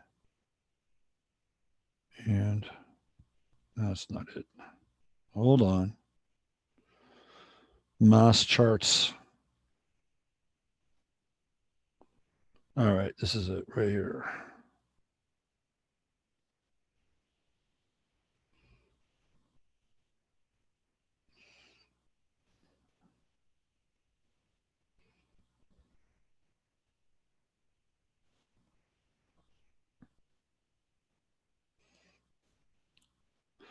So this is the second time Bush actually brings up the New World Order.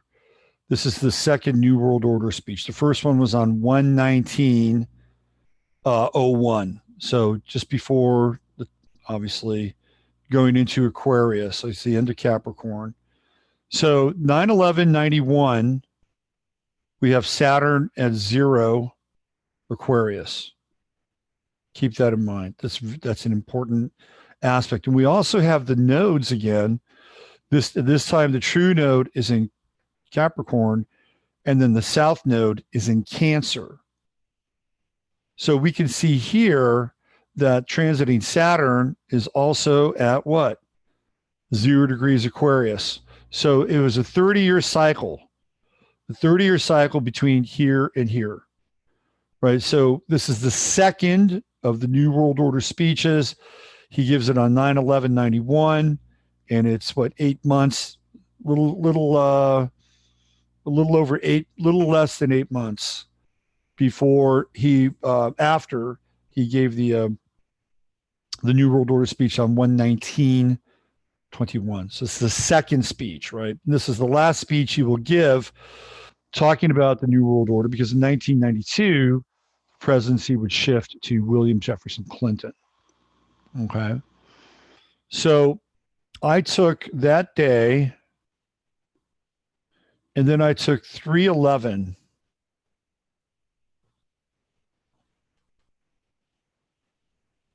I took, where's this? Oh, it's that one. I took 311, 20, and then I created a synastry, a composite chart. So check this out.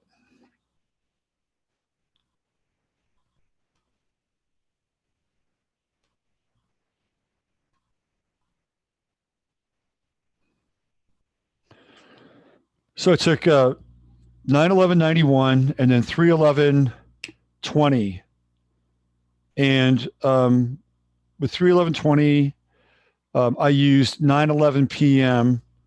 Fredericksburg, because that's actually right around the time that I thought everything went full tilt. It was right around 9 p.m. And that's when the NBA said, that's it. We're not going to play the season. And when the NBA said that, I knew that things were going to get serious. And that's when I went to the grocery store. So I actually used 9/11 p.m. on 3/11/20. And then we have 9/11 on September 11th, 1991. And that's a symbolic time, by the way. It's not an actual time, it's a symbolic time. So I created a composite chart.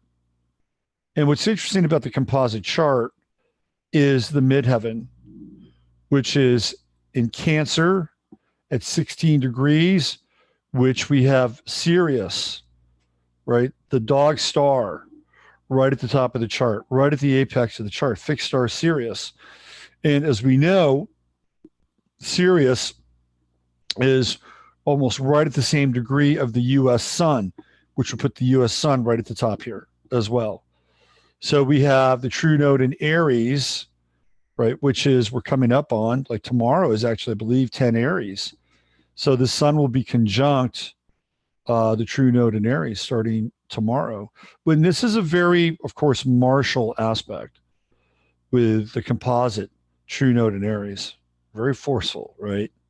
But this is, and then we have the sun in Gemini at 20 and Venus in Gemini at 29. And I felt like that the sun in Gemini was actually a very interesting composite sun here for these two events, because we're talking about, again, duality, and this, it's not necessarily the resolution of the duality, but Gemini plays such an important role in terms of the timeline magic. We've seen this again and again and again. And then we have Venus at the anaretic degree. And this year we know that Venus is going to be retrograde. So that could be actually quite interesting in terms of disassembling contracts and relationships during the Venus retrograde, which I believe happens in June. But I was really interested in Sirius up here, because Sirius becomes sort of like the, really the true north of this chart.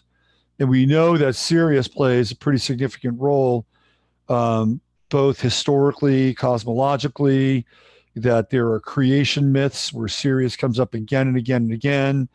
And Sirius being the blazing star of the Freemasons, right?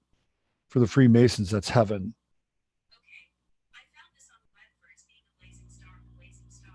Check it out. Oh my God. Why does this happen? It only happens during the show. It only happens during the show. I never use that damn thing. I never use Siri. Oh, because I said Sirius. Because I said Sirius. And Siri heard Siri inside Sirius. Ain't that a bitch? We also have the yod from Saturn, and then Mars, Mercury, and Scorpio right here in conjunct Venus. Right there's the yod at 29 degrees Gemini. So to me, I was just playing with this because this would have been the composite of those sort of two very important moments in some ways, right? Because we're now in a new cycle of history, and I do believe that what we're gonna see is we're gonna see the inception of some form of world order.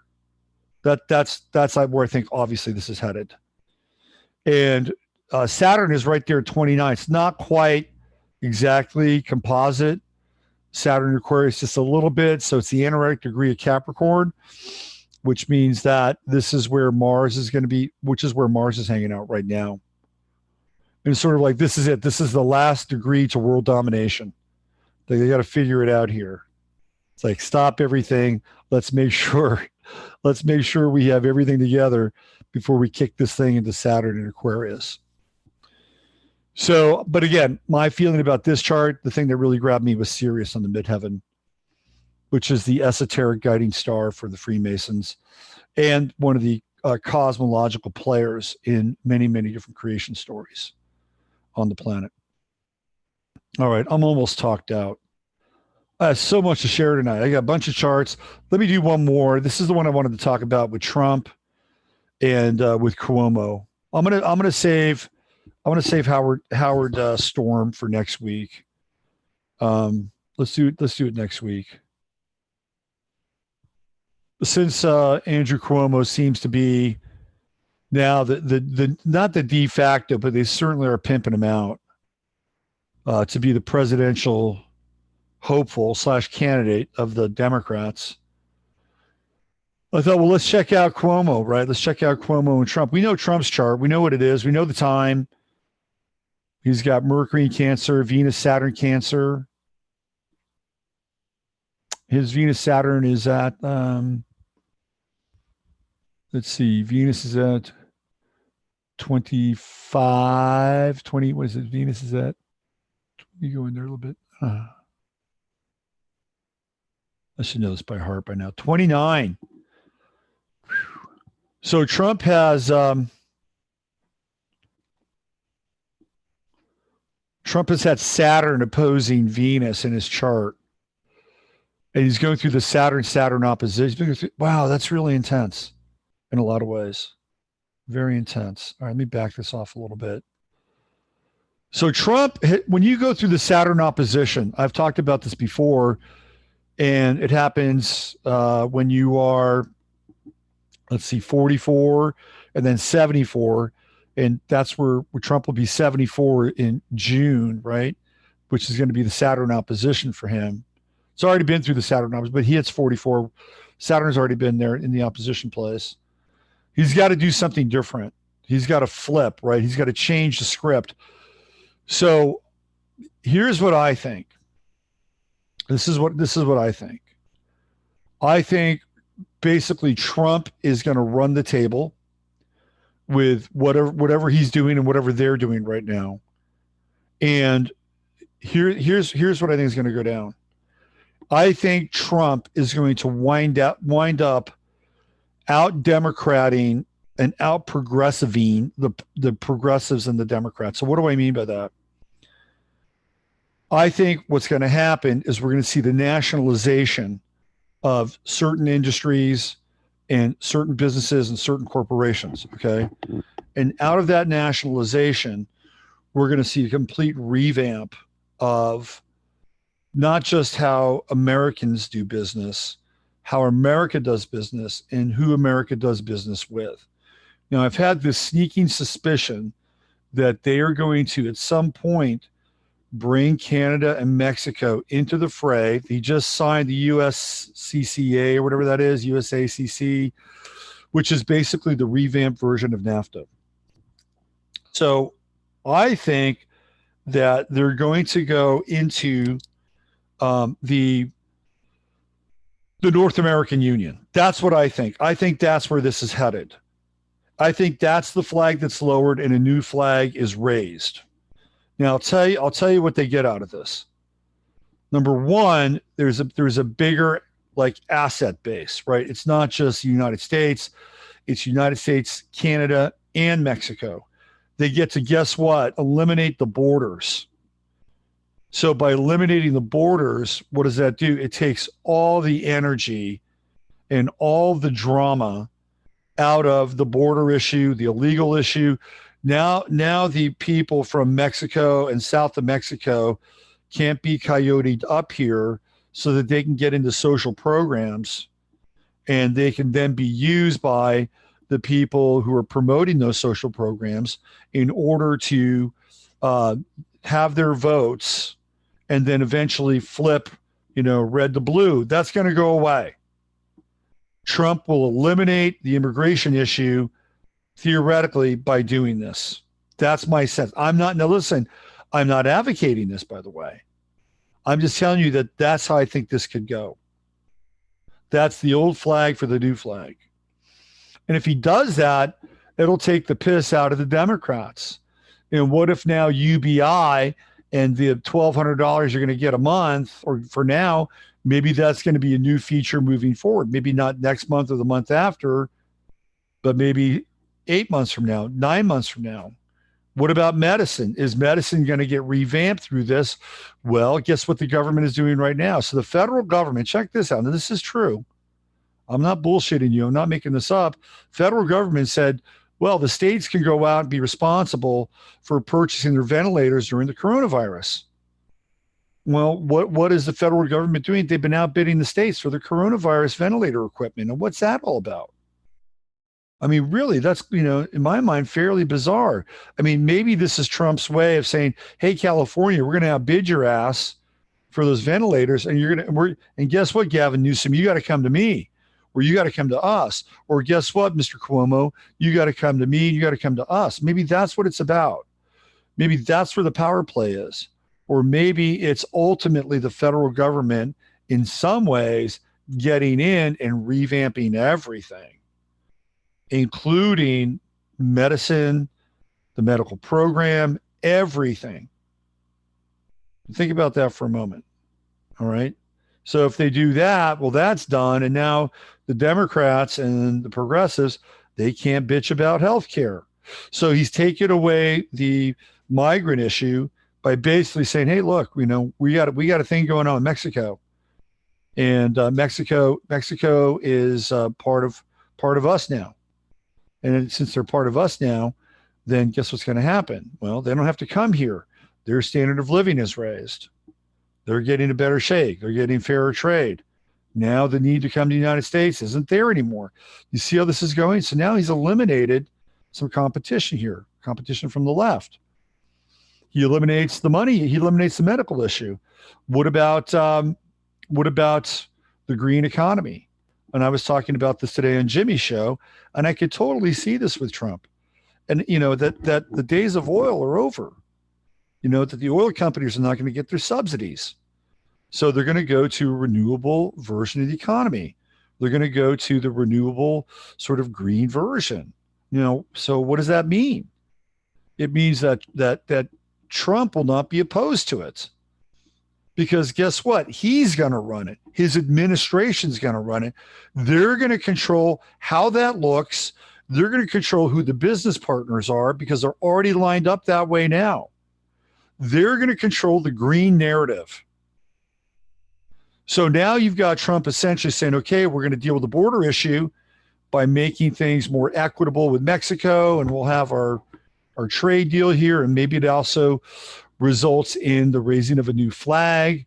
Then we're also going to have the medical thing basically taken care of, because now they're just running roughshod over the states with these ventilators, quite possibly.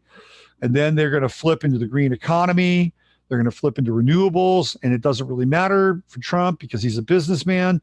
And as long as they're attached to it, he's attached to it, and his team, his gang is running it, it doesn't matter. It's their model. Now, all of a sudden, the left is looking around, and Trump is just out Bernie Sanders. He's just out Bernie. He's just taken everything that the left has been wanting, and he's created their own version of it. I think this is what's going on. I think it's what's going on. So who does the left have? Now, if you're on the left, hold on a second before I get to the chart. If you're on the left and you see Trump doing this, how the hell is that going to make you feel? You're like, holy shit. I mean, that's just like a mega cognitive dissonance mind fuck.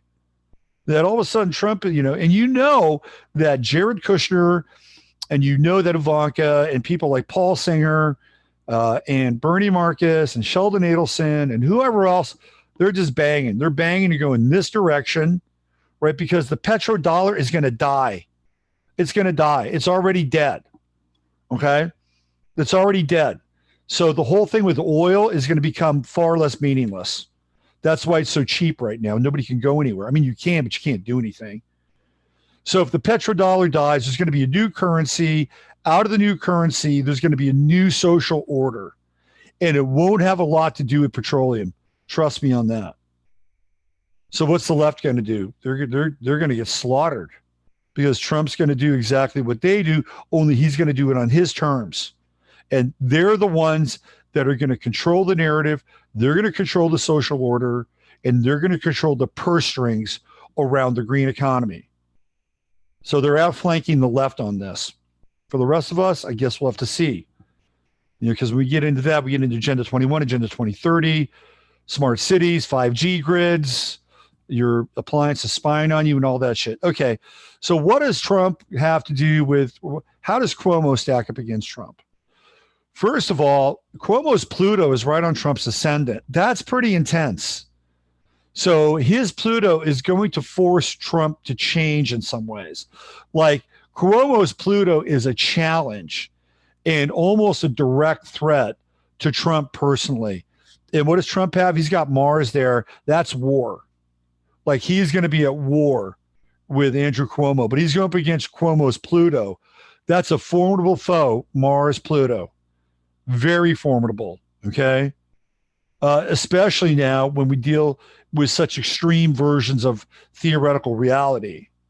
This person's a hero, this person's a goat. This person's a hero, this person's a goat. And so Andrew Cuomo can come through and begin to look like sort of this heroic figure, right? What's really interesting here is that Cuomo has his moon in Gemini.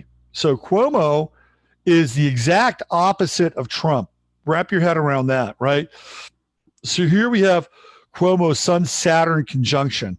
He's got Sun in Sagittarius and Saturn conjunct the Sun in Sagittarius. He's got that dry kind of, Capricorn. I didn't know his sign, but I would have swore he was a Capricorn. And then I grabbed his chart, actually the time of his chart, not the time, but just his planets. And it's like Sun Saturn is like, it's like a Capricornian aspect. But right across from that, he's got the full moon in Gemini. Look at that. And here we have Trump, who's got that Sun Uranus true node conjunction. And across from that, the full moon in Sagittarius. I mean, if these guys actually go at it in terms of two opponents, right, going at it to run for president, it's going to be really interesting. And I think he'll give Trump everything that Trump can handle. Okay. I really feel like that with his chart because Cuomo also has Mars in Scorpio, and that is a badass Mars. And Trump's got his Mars in Leo. They're not quite square. Like Cuomo's Mars is at what, 29, what is it? 20, where is it? Mars. Scorpio, so it's 18, and Trump's Mars in Leo's at 26. So kind of a wide square, fixed signs, and Cuomo's true node is in Scorpio. Like this guy, true node in Scorpio, he's a battler. Make no mistake. I mean, people that have true node in Scorpio are intense, and they don't like to lose. They just don't like to lose. I don't like the guy personally. I thought his move on late-term abortions was bullshit. I think he's definitely a demagogue, and I would not want him to be president of the United States at all. I mean, I wouldn't want him to get close to the White House, keep him in New York. But I think he'll be formidable with Trump. I really do. If they wind up being sparring partners on the way to the White House, I do think Trump will win, though, because this is where the true node is right now. It's just getting ready to enter into this zone where Trump has his Sun in Uranus. Also, though, this is kind of interesting.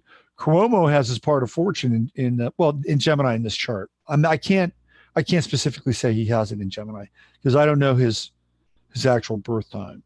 I don't. So I cast him sunrise chart. So that would impact a part of fortune.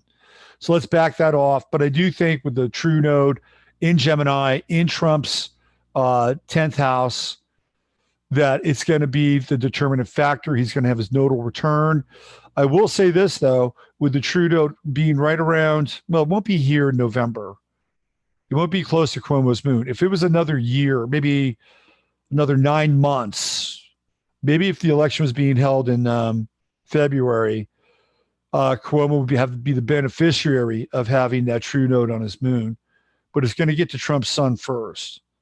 And I don't care who they run against Trump, Trump will win. That's unless, of course, they rig the election, which we know that this happens. But if he's the guy, he will be a formidable opponent. I will say that. And if you're the Democrats, right, this is the guy you want to run against Trump, both kind of astrologically and sort of being the man of the moment. But I do think Trump will trump Cuomo, even with Cuomo's hardcore Sun-Saturn conjunction in Sagittarius. And he's got that intense Mars and Scorpio up against Trump's Mars and Leo. This is going to be some good shit if these guys go up against each other. I like it. It'd be interesting. Okay. But I'm going to declare Trump the winner on this because of that true node, the transit of the true. But he's flipping. He's got that Saturn opposition going on. The other thing that's going to be pretty intense for Trump is Venus and the Pluto opposition to Venus in his chart. And that has to do with money and resources. And he could become one of two things. And that's what, like 2 years away. He could be wiped out financially.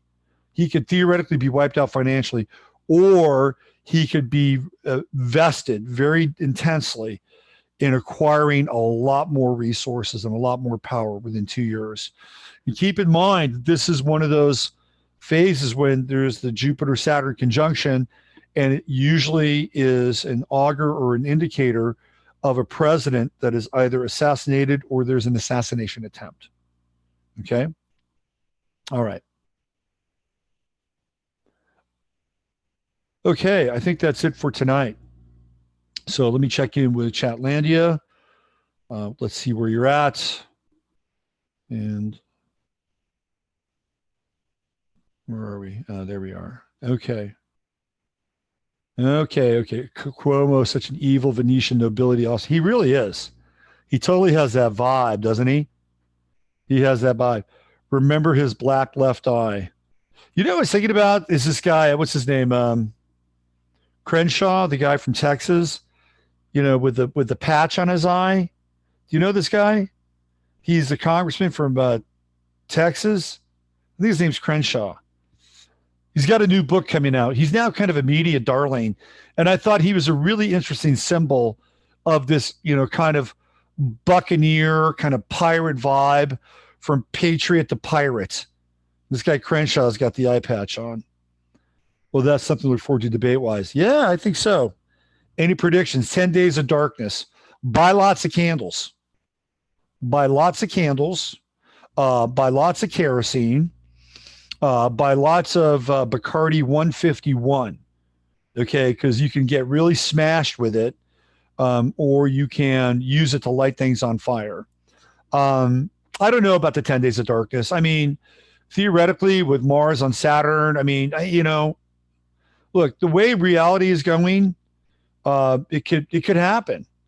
It could happen, and once it's over, flip the switch, and you know we've got the Novo Ordorum Seclorum, or you know Ordo Ab Chao, out of order, you know, out of chaos order, right? So we could have that, and we could be waking up in a very different world. You know, I talked about this at the beginning, Rob. Is this going to be like a Q wet dream? And that all the evil people are going to be gone. We're going to wake up. It's going to be kind of like, you know, the reverse rapture in some ways. And instead of all the good people going to heaven, all the bad people are gone and go to hell. I don't know. We're going to find out, aren't we? I'm kind of looking forward to it, actually. I'm looking forward to it because, you know, if this is the 10 days of darkness and this is what Q is peddling, we're going to find out a lot about Q over the next couple of weeks, or the next couple of days for that matter. Me, myself personally, I'm going to go hide out in a cave. I found a really cool cave just outside of Bernie. So whether or not it's your 10 days of darkness, it'll sure as fuck be my 10 days of darkness. All right. All right. I'm out of here for tonight. I'm Robert Phoenix. Thank you for being a part of tonight's show. Jennifer Rubin, thank you for being artistic and creative and having the courage to come on the show, put your material out there, and encourage everybody else to be artistic and creative as well. And use astrology. Why not? Astrology is a great muse in a lot of ways. Totally great muse. You can find me at robertphoenix.com. I got reading specials. I got a lot of good stuff going on over there. I'll be back tomorrow with 15 Minutes of Flame on Monday. Catch you guys up on kind of the geopolitical, sort of occult side of things. And then every day this week, we're doing 6 days a week now. The only day I have off is the Sabbath day. And then, you know, it's full speed ahead. All right. Chatlandia, you're the best. I love you. You're all magicians. You're all wizards. You're all mages. You're all priests and high priestesses. You're the best. You're the best. All right. Yes. And Rosie says good night too. Say good night, Say good night, Rosie. Say good night, everybody. Night from Rosie.